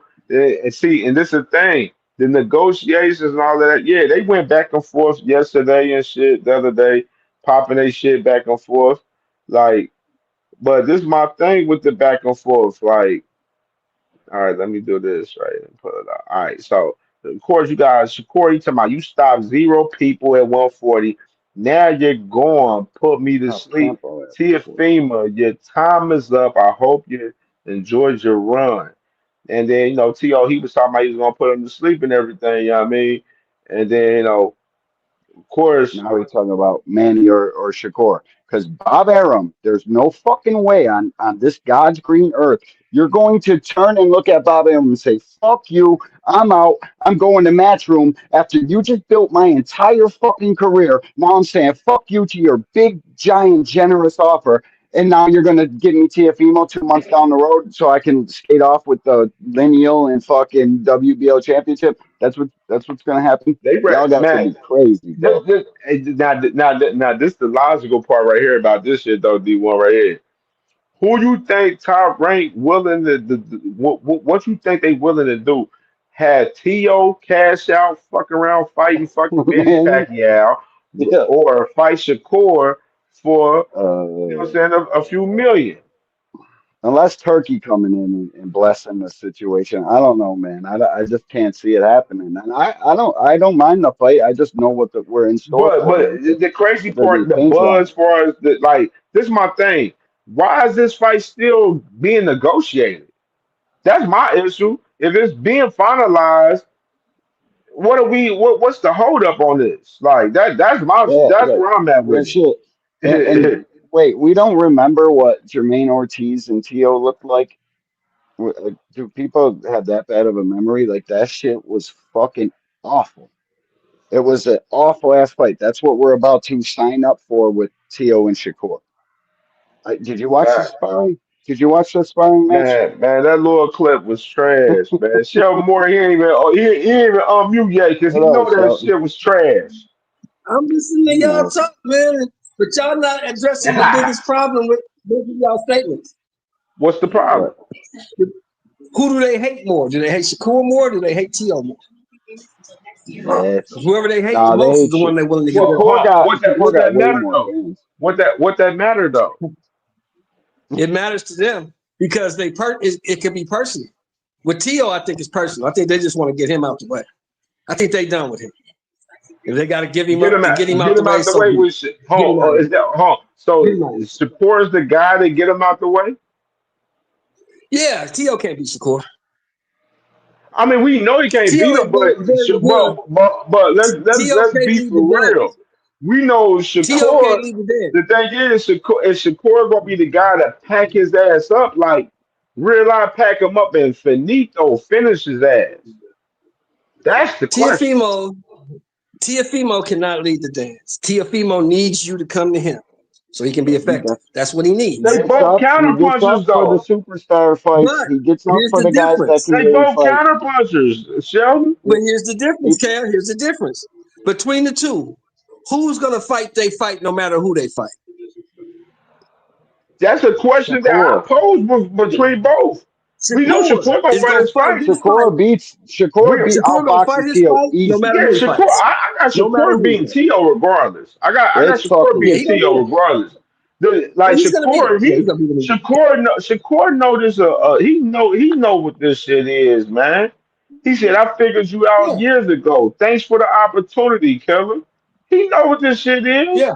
He's they strong, this all man. do, He know bro. what And it that's is. why listen, you showing me that question of Shakur or Manny, I know it's a wrap. I know that fight ain't happening. And they, bro, There's no they bro, all they know ready, that shit. man. That's They know crazy. Now, Shakur will give Danny, that kid a D1 Danny is boxing right. match. fight Tio. That's crazy, bro. D1 is That's right, though. crazy. D1 is absolutely right. If you got a choice between Debo Shakur Bryant? Stevenson and Manny Pacquiao, who the fuck are you going to pick? Yeah, Who the yeah. fuck you going to pick? You see, listen, bro, and everybody is Easy. delusional about this, bro. Fighters take the easiest fight for the most amount of money. Every single one of them. It is no fucking. There's a select few that like the Terrence Crawford fight just happened to be both legacy and money. But every single guy is out here trying to get advantages and the least path of resistance for the most amount of money. That's what they do. That is what it is. I would take Manny. Manny's an easy fucking fight against the legend, the fucking that just had a great performance against Barrios. Everybody thinks he got robbed. It's you'll get like close to full credit for Manny right now. Like, why wouldn't you? Like, Right. it makes no Now sense, bro. here's the question though. I don't care what he And tweeted Bob, because he's an idiot. Bob, you're He'll not lie. fucking Bob He'll say over. all kind of Like, shit.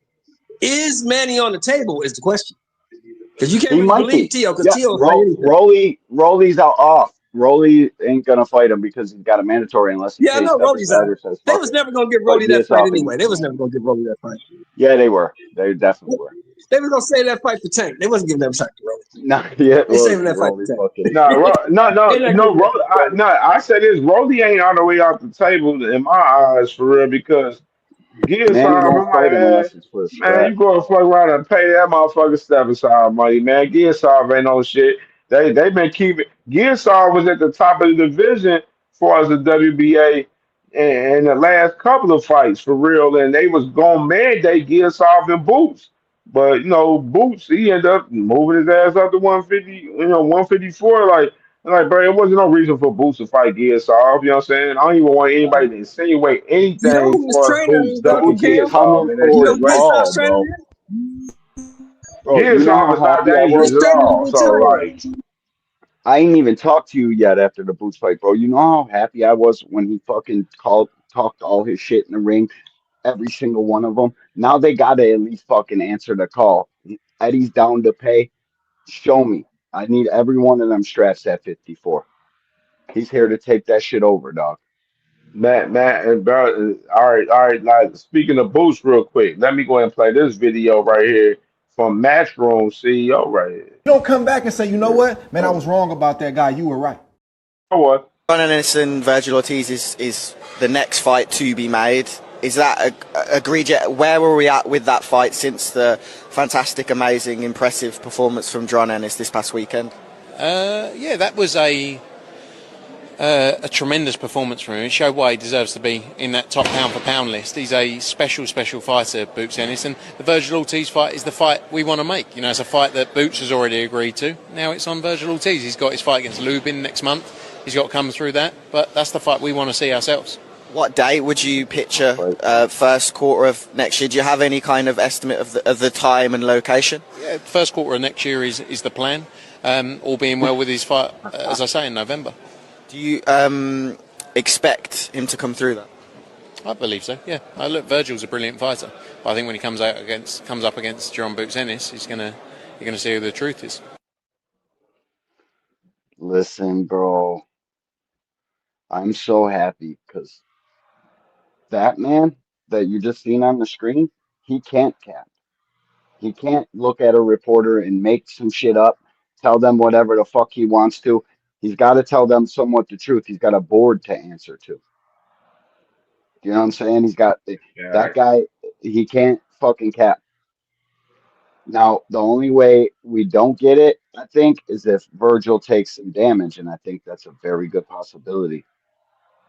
Like real talk, bro. People ain't giving Lubin the respect and everything that he deserves, bro. He fought mad top guys, and I'm not a brand new boxing fan. I know boxers are supposed to take losses. Shit happens.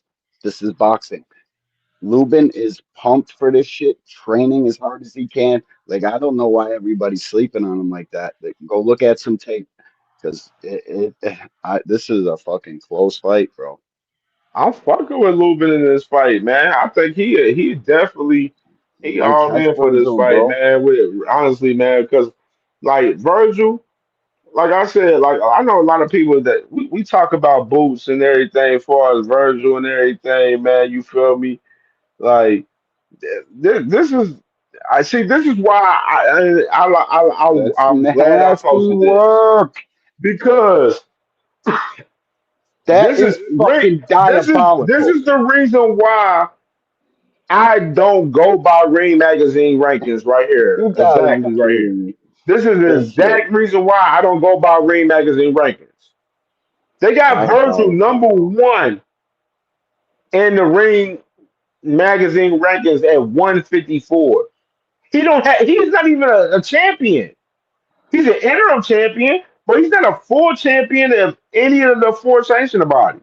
Look at number three, bro. Are you wait? What?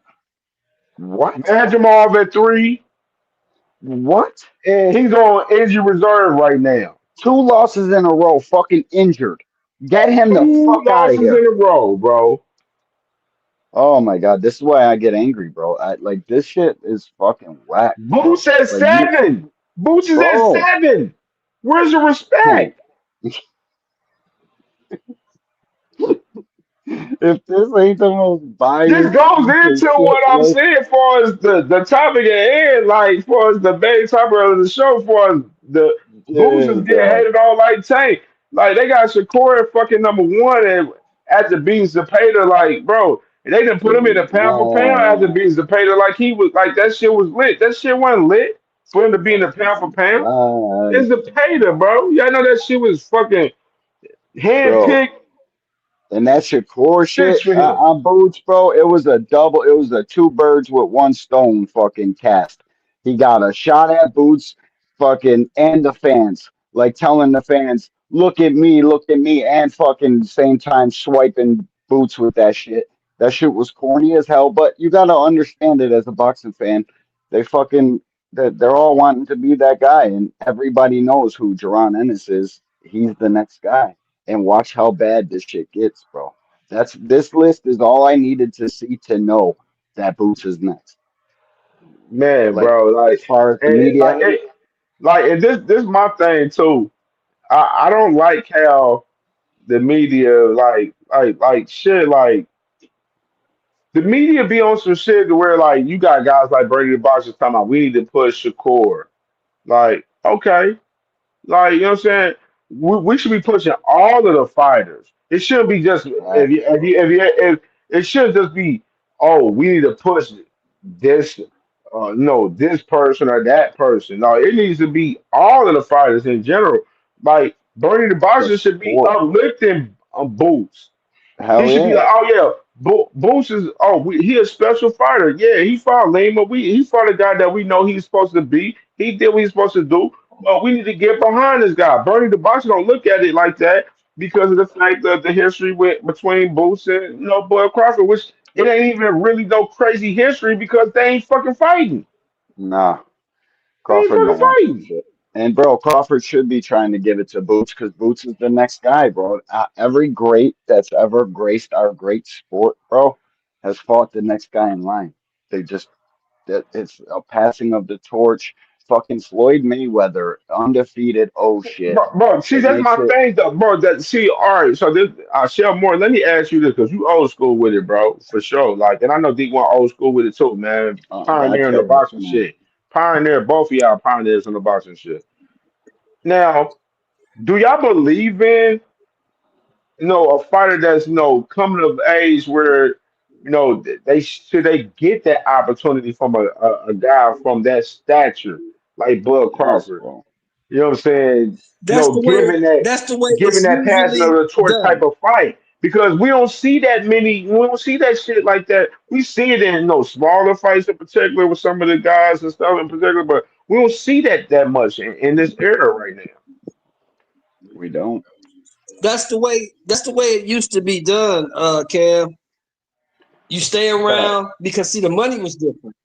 So dudes had fact. to keep fighting just to get to keep food on the table, to get themselves to where they wanted to be. And once they got older, they still had the belts. They had to get the most money for they to the end of their career. So usually the most money was the young guy coming up. So they stay around and they fight the young guy. If they could beat the young guy, they could get a big purse, get a rematch. If they lose to the young guy, they pass the torch, but they get a big purse. That's what it was about. Now, with these dudes making so much money so fast, there's no reason to do that. I mean, ask yourself this. If you're Bud Crawford, right? The only incentive you have to fight Boots Ennis is competition. That's it. Because you can make more money fighting other people if you about money. But for Who me, else though? if you Who else would but hold on. Outside of like Canelo, of course, in the rematch that uh-huh, they talking about, you know what I'm saying? They talking about uh-huh, that might be on the horizon, possibly in the rematch with Canelo and Bud. Outside uh-huh. of Canelo, who is he gonna make crazy money to fight? Bernie the Boxer, he the man talk about if he come back, he gonna need 100 M's. Who he gonna make 100 He got M's to fight fight? Bevel or Benavidez. He can get his money fighting them, Fact, but those are fact. stupid That's a fights. fact. Those are stupid fights. Those don't make any sense. The only fight, this is what I want. If it was in a perfect world, the only fight left for Bud Crawford right now, in my opinion, is Boots Ennis. That's the only fight left. That's the fight everybody wants to see. That's That's the it, fight he bro. could get paid for fighting. He can make Charlo too. 75 million Charlo's a fighting this great dude. fight. I like Charlo Not fight. Charlo, because Charlo, not no, because Charlo went up there, I laid do. down for that dude, and people ain't forgot that. You laid down, you quit. Let So Charlo stay get over a there. get back fight. See, Ironheart says No, you scared for you Bud, quit. bro. You quit. Cien You said he's laid scared. down like a girl, and you quit. So stay over there. He The did, only and he fight could he have could beat really get Canelo. money for. He If laid down Charlo like would a have fought, broad, D1. he He did, laid down bro. like If a he would broad. have He fought quit. classic Jamel Charlo style, he would have beat the shit out of Canelo. But he didn't. I know, bro. If I was a know. fifth, we all Black. be drunk. He No didn't. doubt. No doubt. No doubt. The But image we got that's what it is is. him running like a That's on bitch. him. That's the image we got.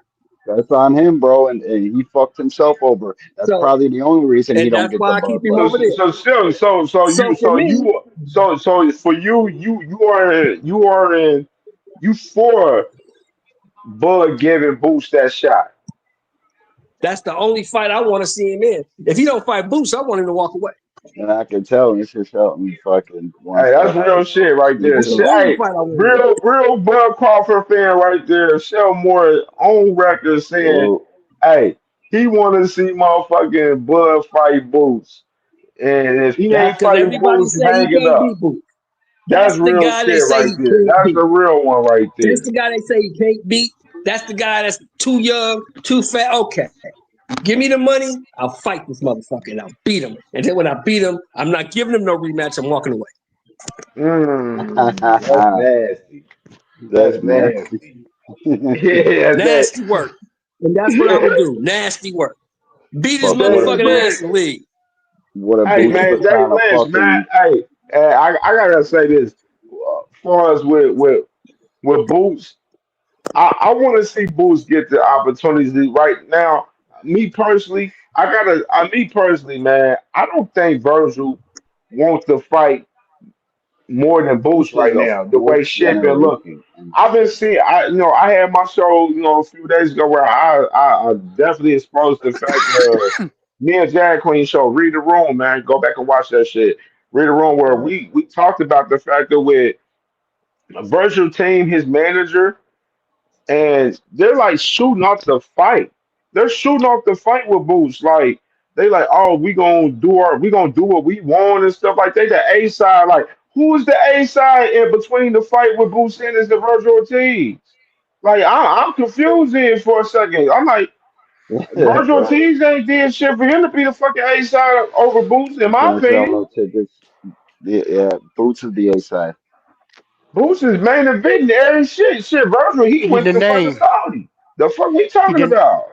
Boots is the draw. It's He the got draw. yeah, but they And got that's that some fighting in negotiating Texas. power. Virgil got a little bit, bro. It's not like a Yeah, big he deal, got but Texas on Boots' rock. trajectory is way different than Virgil's. Fact. Boots is on a fucking Yeah. fast track to the sky as far as trajectories go. So that's a tough negotiation, believe it or not, guys. That's a tough fight to make. Good thing they both are under the zone and it boxing needs to happen. They Or fighting else in we probably Texas. wouldn't get that They one. fighting. For real If they though, all weren't the under the fights at same banner, we 154, wouldn't get that fight. No way. all the fights at Where they 154 is fighting in at? PBC. Yeah, For there's a real. lot of fights at 54. The All the killers fights at are. 54 is in PBC. Well, It's Tellez over just Clear, got there. knocked Where off. they No, where no, they Clear Hill no. fighting at? said Where Tellez they just got fighting at? knocked off. Tellez Clear just Hill got said knocked off. Teddy Atlas said Virgil will break Boots. What? What? That's Ooh, I like crazy. it. I ain't Crazy. I see like it. that.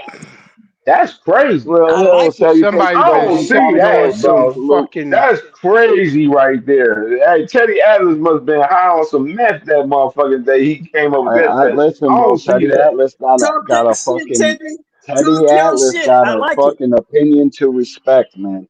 He really knows this shit. But I don't. I think that one's capped. But he's been right an Hmm. awful lot.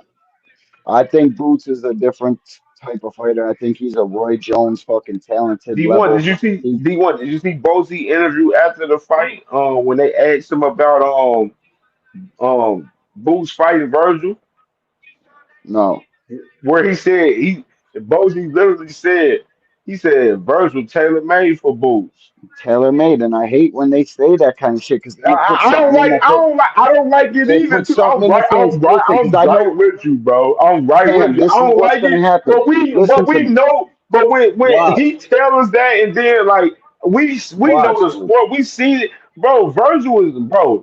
You Virgil, know, bro. listen, bro. Who's gonna When do somebody, Virgil bad, bro? If they fight, bro. Dead when ass. some, He So who gonna you if got? they fight. bro, He listen, bro, gonna So who you man. got? Who you got? Boost stopping Virgil listen, bro. between When six and some, 12. I say oh my between six god, and dude, 12. I got bro. boosters between 6 and 12, and I don't even give early predictions out like that. And the fight ain't even Listen to me, locked, but bro. I'm just saying Listen, that if that fight get locked in, I got boost between Who you six got? and 12, Who you got, stopping David? Virgil. can you hear me, bro? True Y'all that. hear you? Who you got, You good? David? Uh, Good D1? listen, bro. I got boots. When somebody like Bozy says, You got boots? "Fucking, he's tailor made," Yeah, I got it boots. gives the fans the wrong idea because this is what's gonna happen. Boots is going to fucking dismantle Virgil, right? And then the fans are gonna say, oh, Virgil was tailor made, and immediately rip the credit from Boots and say, oh, we want to see him against this guy. Bakram, Abyss, and fucking Virgil are three tough ass champions. So is Xander Zayas. So when Boots goes on this fucking run, he better get all the credit in the world. I don't care. Taylor made none of that shit. You guys say Virgil is the man. You guys said Stan Jonas was going to beat him too. So when he fucks these Ain't guys up, nobody said that. Stop, D1. yes, Ain't they nobody did. said that Don't shit. even try it, Shelton. Nobody said that During the dumbass fucking shit. build up Who for said Stan that? Jonas, there was mad people picking Stan Jonas, bro. Are Mad you of them. serious? I said it, yes, dude. I said it on my podcast on Wax. Fucking mad times, bro. Go check the That's the tapes. dumbest Mad shit people. ever. Who the Fucking fuck is dude speaking Tim that shit? Boski was on Boxing Voice talking about Boots is a hype job, bro. Mad people were picking him, bro. Mad people. Is that my shit? All fucked up. Yeah, I guess my can you hear me, bro? Yeah, I can hear you. I can hear Yeah, you good. we can hear you. Yeah, he hear you, bro. They were Yeah, picking man. Stan, and Boots destroyed him. They immediately said, "Oh, fuck that. He ain't shit. He ain't fight nobody." How he ain't fight nobody when he just fought the number 2 welterweight in the world for a unification before moving to 54? How are we getting there as boxing fans? Bro, like It's this is my disgusting. thing, bro.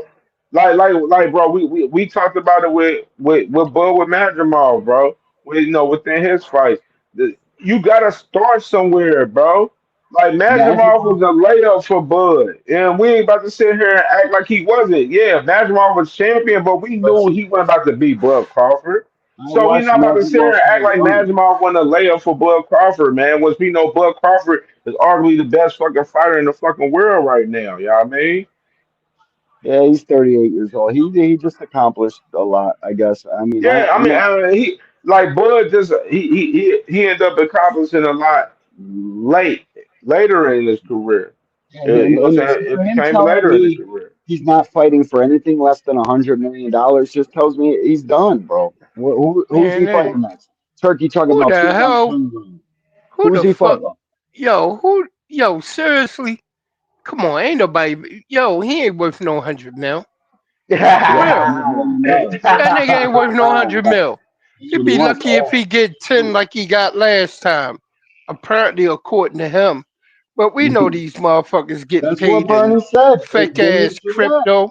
Didn't he say fucking I'm not coming back for anything less than 100 million? And Well, he he ain't offered coming fighters back. He ain't coming back. that. And they need to go ahead and strip him of the damn belts. Especially if he not going to Mm, defend that shit. He 168 is about to nigga get ain't never unified. defend not one undisputed OG, championship. OG. Not once. What makes a champion? Defenses, right? You got to defend fucking your belts. For me, that's everything. Like A Wilder fighting had 10 champion. straight defenses.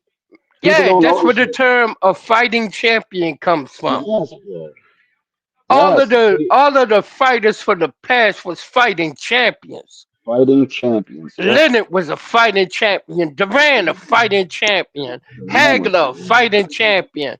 Motherfucking Tommy mm. Hearns a fighting You know champion. what? You You come know from the what I old mean? school era where What? like where You know what? you like the guys going up there Do you know taking what? belts from going through the rest of the division like that. I think that's the true shit within boxing where like you going on if you going on a run like Jamil Charlo at 154. Yeah, He was going through all of them guys at 154. You feel me? Like exactly. that's the runs that people want to see for real. Like that's a true definition of a run in boxing where you going through a whole division, you become undisputed when you fighting the other three champions and you running through them. That's They say true what But they you know want dominance why right that about there. happened? Earl. Earl was a fighting champion. Fact. Earl They was went and thirsty they as hell got Do for it you that the know why that? last hard Do one, you know way. why man. that shit happened back I'm in the mad he day? was thirsty Do for you know that why that last shit one, happened back in man. the day? Because there was only two belts. That's why that shit happened like that. Because there was only two belts. You had to fight everybody. You had no choice. Wasn't no ducking around. Mhm. I'm gonna go to WBA route. I'm gonna go to IBF route. It wasn't none of that. WBA, WBC, two belts. And Yep. when the two motherfuckers win the two belts, they fight to unify. That's it. Mhm. Yeah, fighting champions.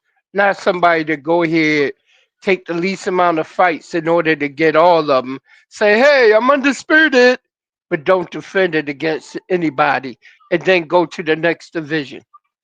Then do the same thing over 3 times. Yo, that's ridiculous, man. You can't tell me that it was all politics. All of that was politics. That's why Bob Burns said he lost money when it came to motherfucking Bud. All the money he was paying off, probably paying off behind the scenes to these sanctioning bodies to get that shit lined up for that nigga. For real, yo. Canelo probably wants his get back, bro. I bet Canelo fucking wants another fight at that. That shit was way He closer can than want it. people make it seem. The fight's not gonna end any different, D1. It's probably gonna end worse for Nah, Canelo. Ain't gonna end no nah, different. nah. Canelo gonna want his get back. Ain't gonna end no different. It was close, bro. Ain't Canelo gonna end ain't no going That to different. do It's shit probably shit, gonna was be close worse. man. as hell. That shit was Hey It's closer probably than gonna man, get people stopped say. this time. You might, Man, I don't listen. even want to see no rematch with Bud and Canelo, Yeah, man. he probably Nah, get man. stopped this time. I don't even want Stop to his see ass, that man. shit. I wouldn't I want either. to see Bud get somebody else, man. I don't want to see it against Canelo, man. We already know what I the told you what outcome's I gonna want be to of see. that I shit. only want to see one fight. It's only one fight I want to see. If he don't get that fight, he should retire. Why Bernie the Boxer and them turning the fight down with Boots though? They don't want to fuck with Boots. They talking about But they the want a boxing, hundred mils, here's the a thing hundred though. M's to come But back. here's the thing. But here's the thing. The Bernie, the more boxing them fight, don't make the decisions. They can that's what it talk. is. You They absolutely can say right. this and You that. absolutely right. They're They fighting don't them make on the pay per decisions he view. do. But he on record saying he don't want the fight though. You feel me? So like, you know what I mean? You feel me? Like, Well, Bud maybe he don't got to want to get fight with presented. Boots, Maybe it got to be man. presented a different way. I don't know, but I don't see. I don't want to see him fight no 6'5" Turkey would have Shiraz. to get I don't want to see him fight no fucking Bivol.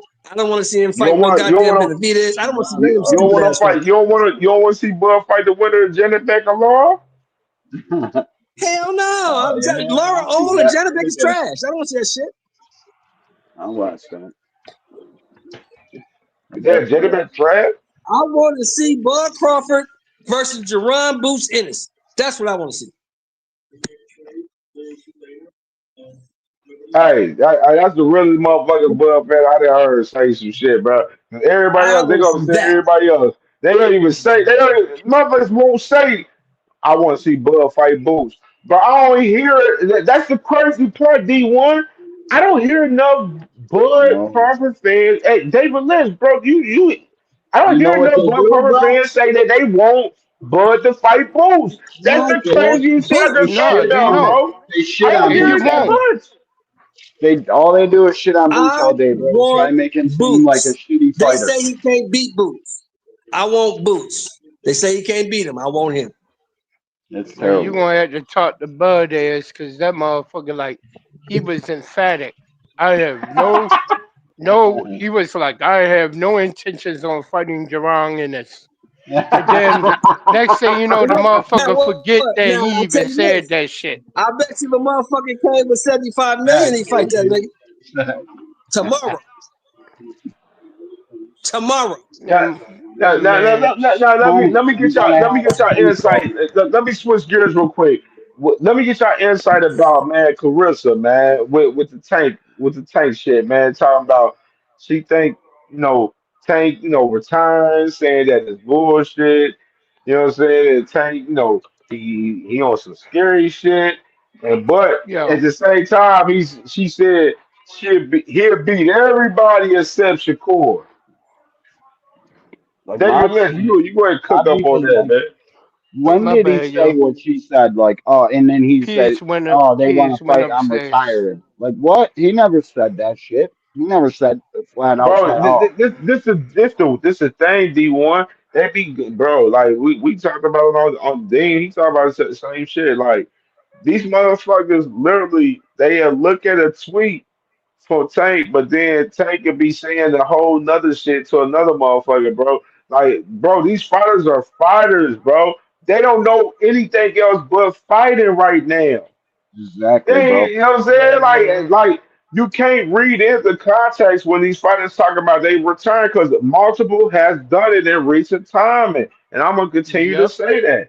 You can't read into context when you got fucking Coach Cal on Fight Hub literally saying, "Oh, he just need a break from the sport and shit." He's literally on there It's saying, hard as hell to read into He context. needs a break from the sport after the Paul fight, which is like I said within my source from that's a close source, this is close to Tank.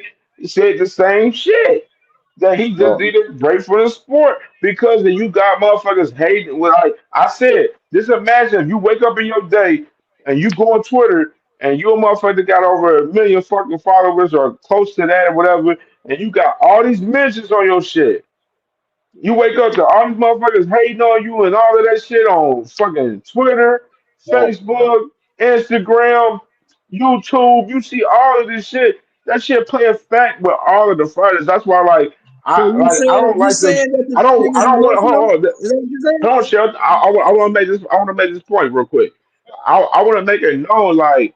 when it come off when I talk about some of these fighters with their resumes, etc., and all of that, it comes off where I'm critiquing them. Some people be like, "Are you hating?" When I'm going down on a certain fighter like a Devin Haney. Devin Haney do a lot of fried shit and his pops too. You know what I'm saying? Which they a lot of they one of the dirtiest motherfuckers within this fucking sport. They the big reason why this fucking sport is real fucking dirty as it is. So when I expose I want to let people know I expose the double standards, the fucking fugazi shit within the sport. That's what sorry but not sorry boxing talk came from.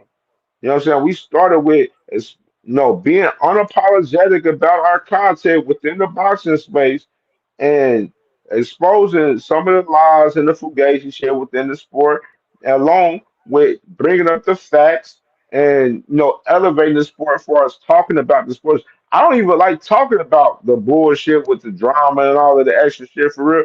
I want to talk about the fights.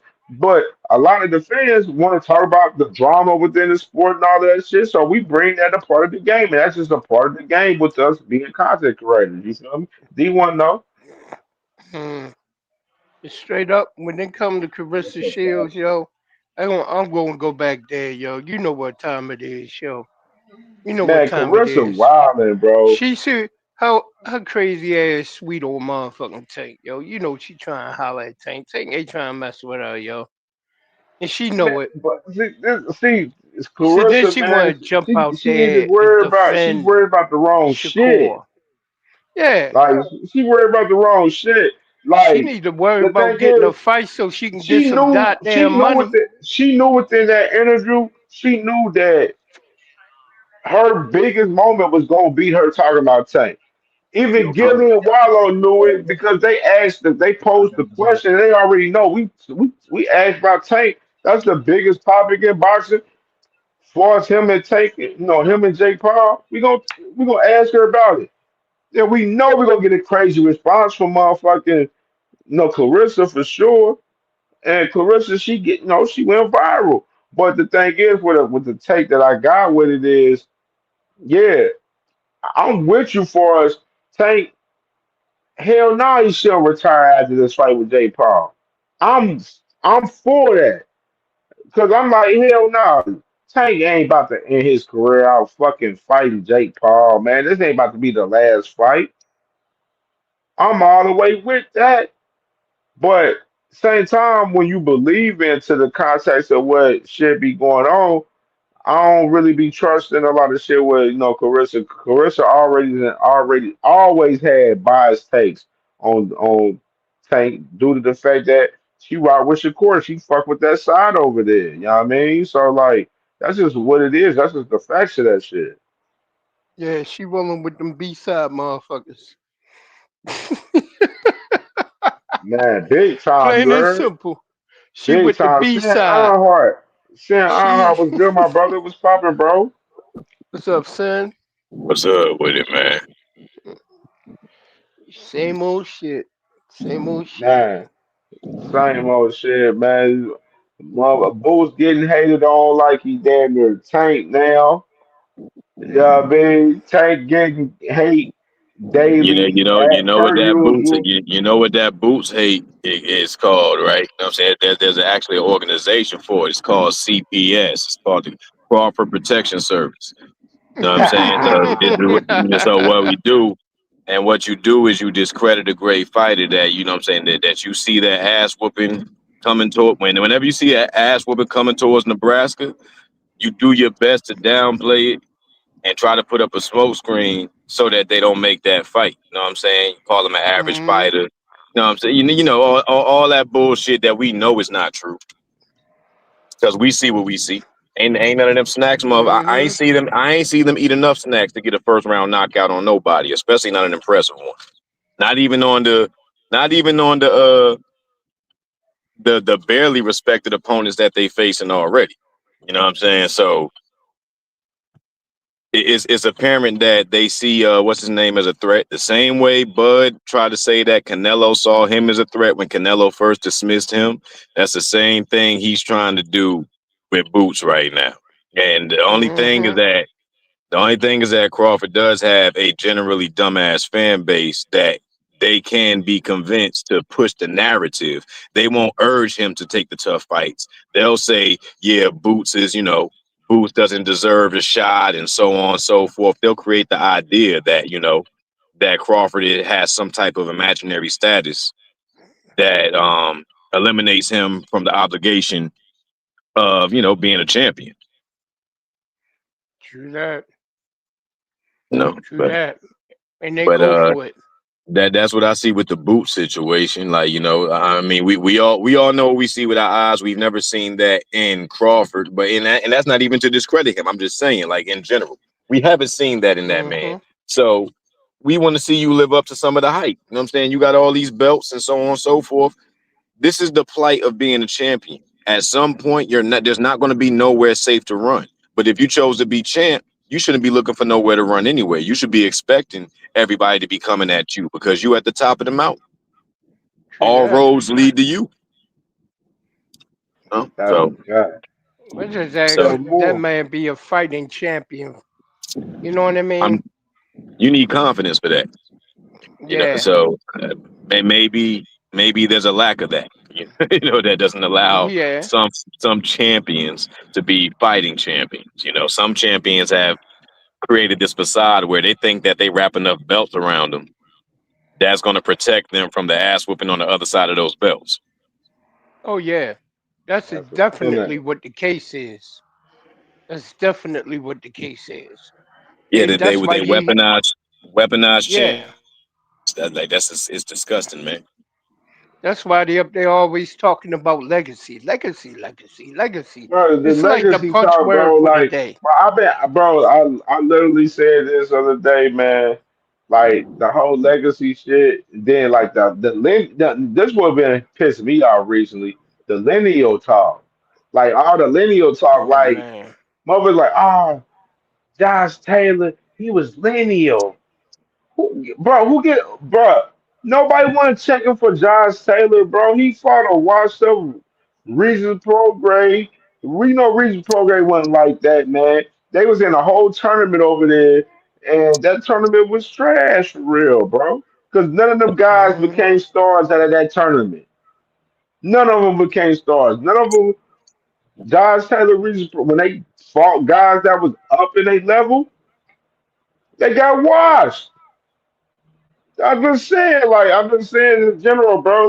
Like that lineal shit don't matter to me at all. Like we know who the best guys in each division. We know. We got the eye test, resume, all that shit. We measure shit up. We know who the best guys in the division. We know at 135 the best guy is Tank Davis. True That ain't even up for debate. Shakur's not the best guy at 135. He's not. Just because he beats Cepeda, which he was in a position where he was number one in the rankings and all of the sanctioned bodies at one point last year. No, he's not the number one guy. You know what I'm saying? Cepeda, we know Cepeda wasn't that guy like that to beat Shakur. We knew that going into that fight. We know Shakur was going to beat him. We knew that. We can't sit there and be like, oh, yeah, Cepeda was that guy to beat Shakur. Like, we ain't seen Shakur in that 50-50 fight yet. We ain't seen Shakur in that fight where we felt he was threatened, I like told other than y'all Daniel that. Santos. Okay? I told y'all that dude wasn't shit. I ain't saying he I ain't tried to shit. tell you I ain't gonna say Cepeda ain't he shit. I'm ain't just saying shit. like I ain't gonna discredit the He ain't win for shit. He Shakur. wasn't shit. I'm just saying Cepeda. I'm He just wasn't saying in shit, general. man. We knew Shakur was going that was a layup for him. You know what I'm saying? We ain't gonna say he ass though because we knew it was a layup. You feel me? Man, look, I'm like Mickey in Rocky 3. I don't care what you rank. You ain't shit. Damn.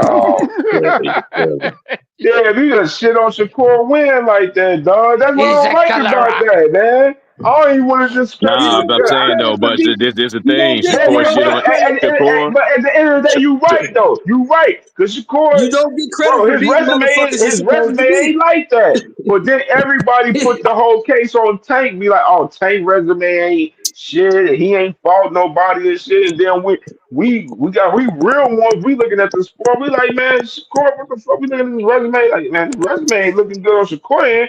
And shit, Tank resume better than Shakur, T.O. and fucking Devin.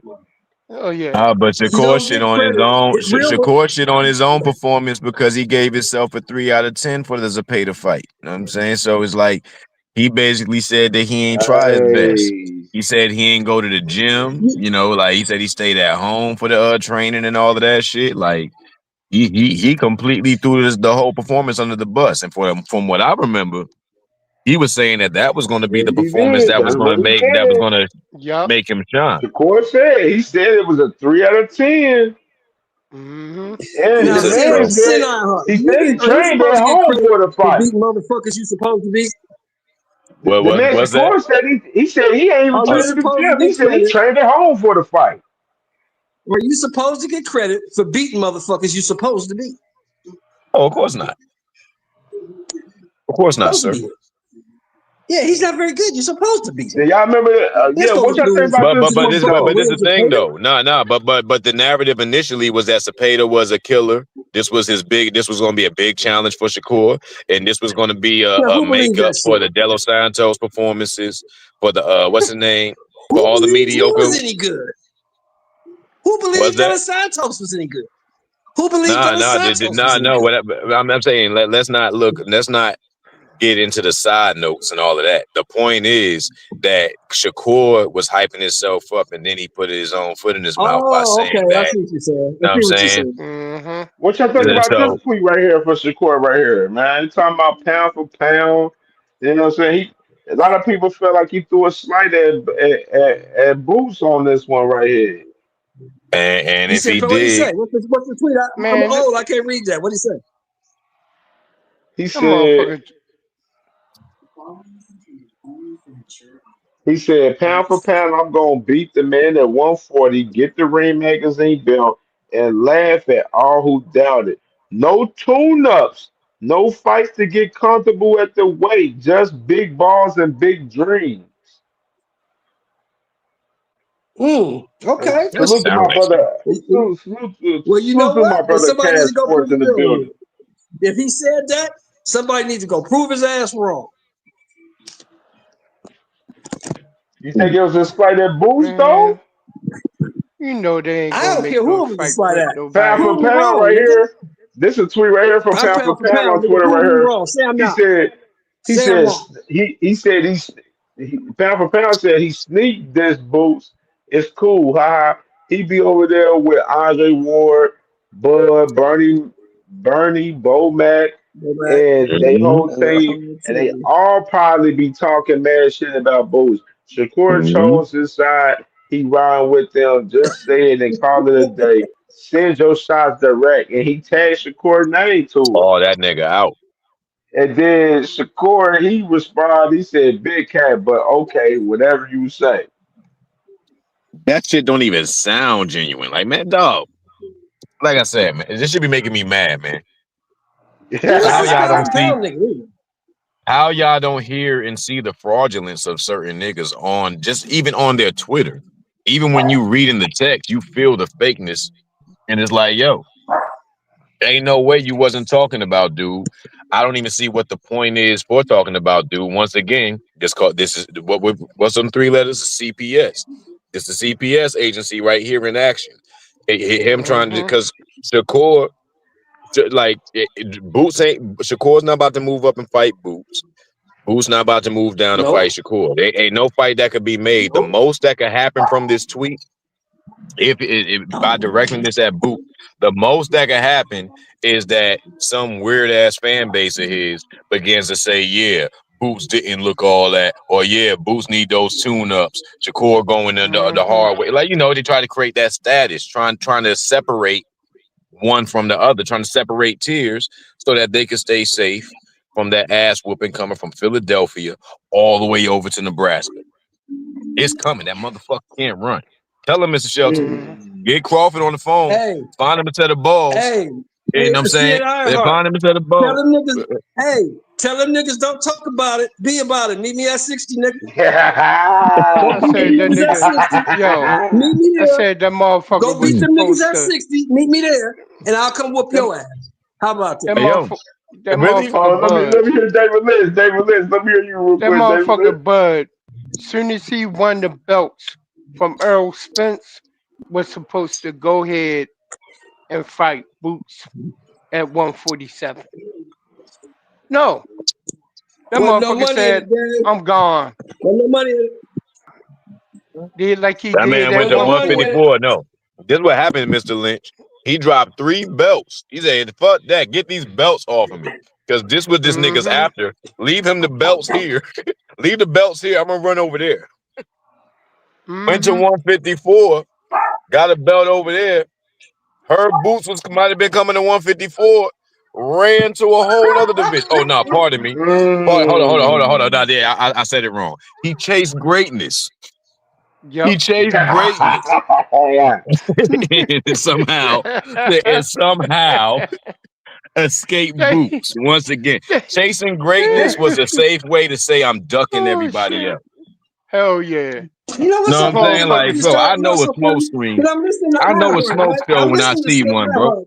This the same nigga that said Canelo was gonna knock him out, stretch him out for 2 Sin years. ain't The say same that. nigga that said all Sin that. ain't say that.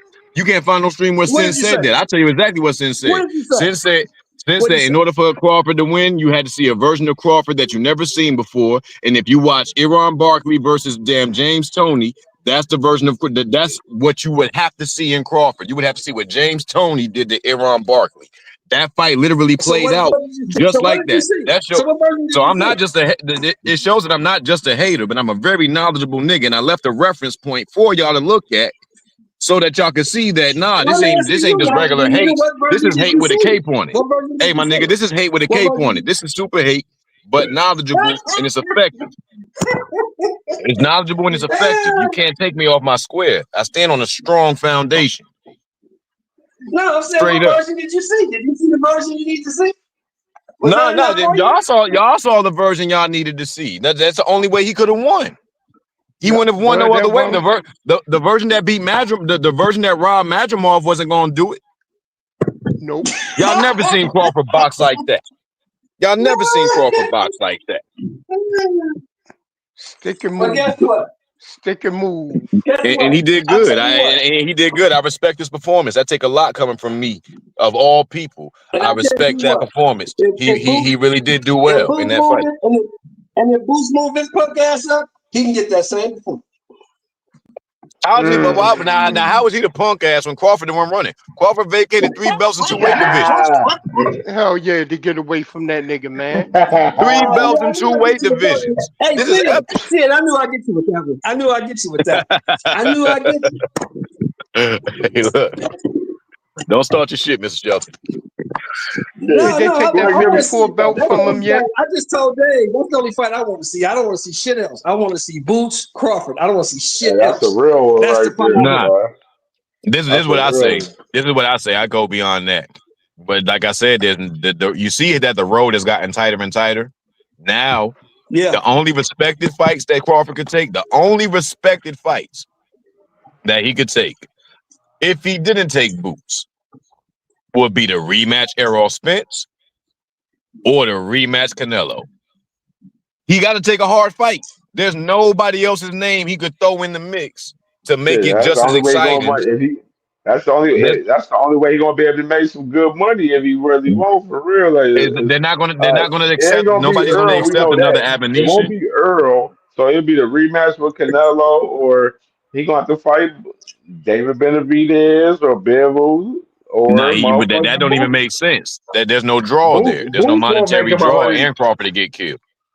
And the So Hell thing yeah. is, like this is the thing about the Bud Crawford, situation as far as him. Like he can't think big and think like he a super A side after beating Canelo because he's not. You know what I'm saying? Yeah, you'll control negotiations a little bit in a situation as far as the rematch after you beat him, but in the same situation, you ain't this. You not an A side. Like it damn near be you be 1A and motherfucking Canelo 1B where you know what I'm saying on some shit. You know what I'm saying? Like that's Yeah, how this shit is. Like like like you're not he a ain't true got more pull because than you're not Ryan a Garcia. draw. You don't bring the fans. Like motherfucking Canelo brought the fans out. You ain't bring the fans out like that. Yeah, you brought some people, but you ain't bring the fans out like that. You know what I'm saying? Like, and we still ain't even had the numbers for that damn fight. There's All we always some got is funny the Get it business. gate. There's up. always We some ain't funny got business with those we damn ain't guys. got the numbers. We got the views in the gate from Netflix and you know what I'm saying? That's all we got. We ain't got, you know what I'm saying, as far as the you know what I'm saying, the numbers on what The was all analytics. paid out We and got no what, you know what I'm analytics saying, whatsoever. the real analytics of the fight. You know what I'm saying? Whether that shit failed or not, which we know if you pay fucking Canelo Grip and you told What you and you mean? The pay fight was free. Boyd The fight Grip, was on Netflix the for free. the So under what the numbers you looking for? undercard was trash. The undercard was trash, so we know they ain't made no money right there with that. With the undercard, how that Yeah, shit was. they say that They only Martinez did and Billy was 47 fighting million me. on the gate. 47 million in the gate. You pay fucking Canelo 100 million. You probably pay Bud 30 to 50 million. You know what I'm saying? You lost. They only got 27 million. No, them niggas ain't make no fucking money off of That's a that big ass guy, dumbass then. fight. And them boys they make 47 million on the gate, and then you pay out Canelo 100 mil. You already lost. You already lost paying him. If they did 47 million, that means Crawford and Spence did more. That means Crawford and Spence did more. That Yeah. means Huh. Spence is the face of Huh. boxing, motherfuckers. No. I know No. y'all niggas think I like that shit. I ain't gonna like that shit. No. It couldn't But because where did they fight at? Where did look, hey, Crawford and I Spence said this fight at? streams T-Mobile? ago. Was that T-Mobile, right? Yeah, T-Mobile what? it is in T-Mobile. Oh, They it fought at was in T-Mobile, right? it was in the 20s.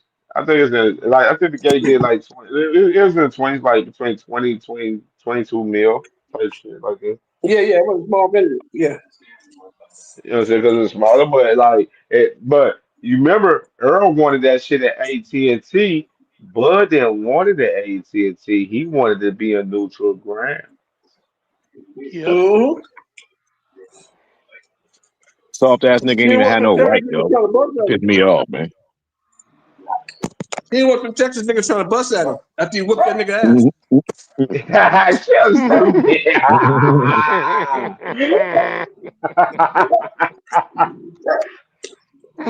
Fun guy. Hell, That fight would not have played So I'm out. gonna go in That here. fight would not I'm have gonna go played, in here and whip man. the shit Look, out this nigga. he shouldn't even have made the fight. He should have made that nigga fight somebody that was credible. He shouldn't even have made the fight. He should have pulled. I'm finna go He in here should and have beat the pulled shit away. out this nigga. So I can't be in Texas because they gonna try to kill me when I whoop his ass. Mm-hmm. that's Mm-hmm. nasty word, man. Hey Gotta man, run for with it, real, man. hey Hey, man, hey, gotta take, give me gotta your take your closing, dubs and run with it, man. give me your closing It ain't. statements, man. We about to close out. Give me your closing statements, fellas. Hey man, put boots in the ring, man. Let's get him in the ring. Let's get some money, turkey. You listening to me? Get that nigga whatever you want to whoop this nigga from Philly's ass. Give it to him. But man, So, I'm gonna say it like this: in order for that man is not going to get 100 mil. I don't care who he fighting. They ain't paying out that money no more, especially for no fight on American soil. Turkey already said that. That's right. the reason why Shakur fight got pulled from Riyadh season. That and because of the fact they had disrespectful little shit gonna get up there in front of them a bunch of fucking Saudi billionaires, you know what I mean, on the top rope in the corner and shit and talk shit to them.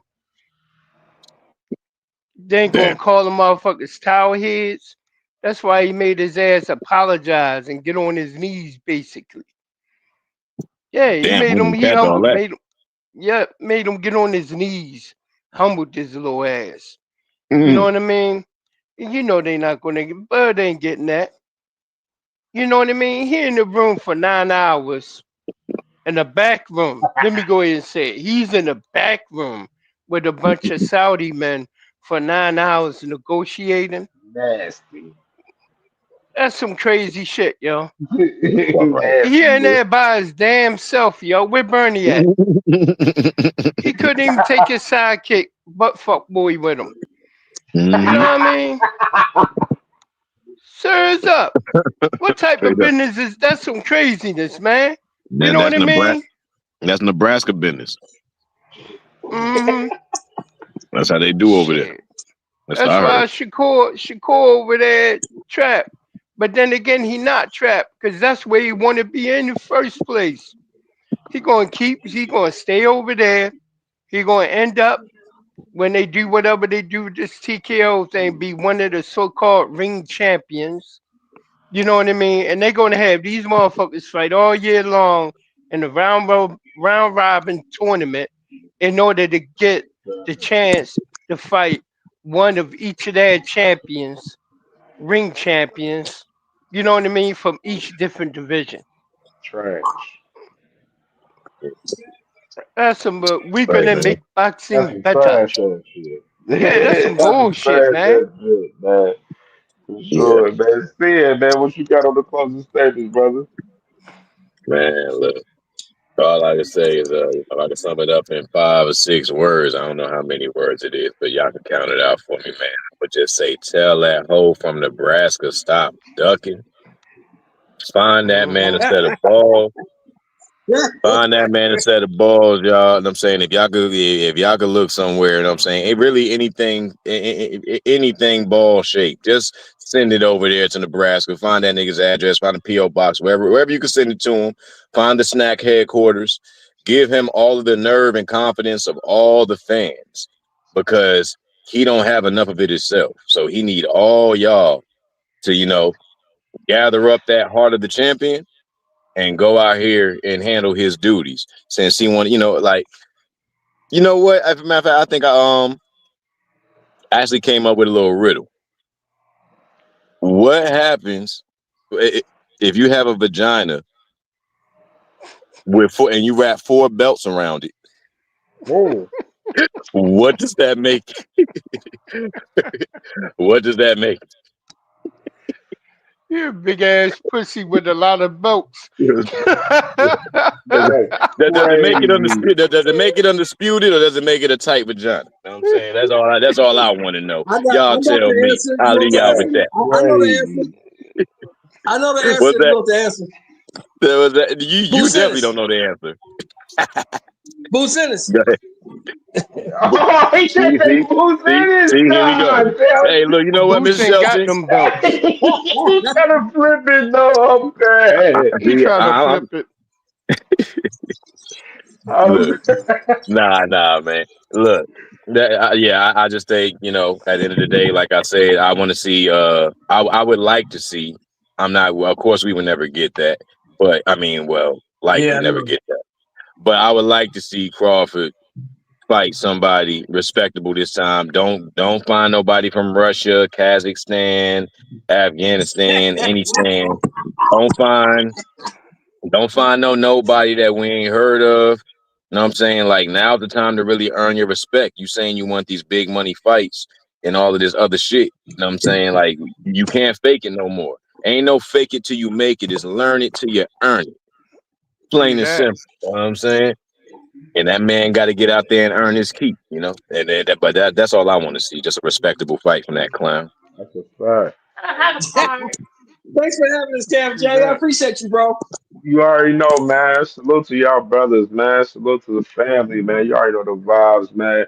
This was another great one, man. You already know the vibes. We're definitely more content on the way. You already know the vibes, man. Make sure y'all watch us on the playback. Hit that like button. Comment on any topics that we went over tonight. You know what I'm saying? To cover tonight, man. Definitely was another great show, man. I appreciate y'all brothers, man, for sure. You already know. Go back and watch on the channel. Uh, Tales of Albert Bell getting avoided, man. That dropped earlier today on the channel. from me and Jag Queen show, man. Read the room, man, and go back and watch the show with me and Jag Queen boxing, man. Read the room. Episode 2 was fire, man. We went over, a lot of crazy shit in that, you know what I mean, for sure. And I got another one, man. Tank resume breakdown with his ops, man. That video dropped earlier today too, man. So, so just tap in with the channel, man. We working, man. You already know college football. We tapped in on that. NFL, I got some NFL content on the way. You know what I'm saying? Basketball season on the way, so we're gonna be talking basketball. So you already know, man. We working, man. But the boxing shit, hey, Danny Garcia fight this Saturday. That's the big fight for this weekend. You know what I'm saying? Oh, all It's a right. light week this week, man. But it's cool. It's cool. You know what I'm saying? You gotta check out Danny, man. It's the fairway to Brooklyn, man. So you already know the vibes, man. But yeah, salute to y'all fellas, man. We out of here, man. I All love right, y'all. brothers.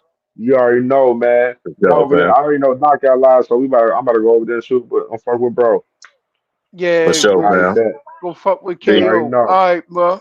peace, I bro. see One. y'all over there. Peace and All right, blessings. all right, One OG. love. All right.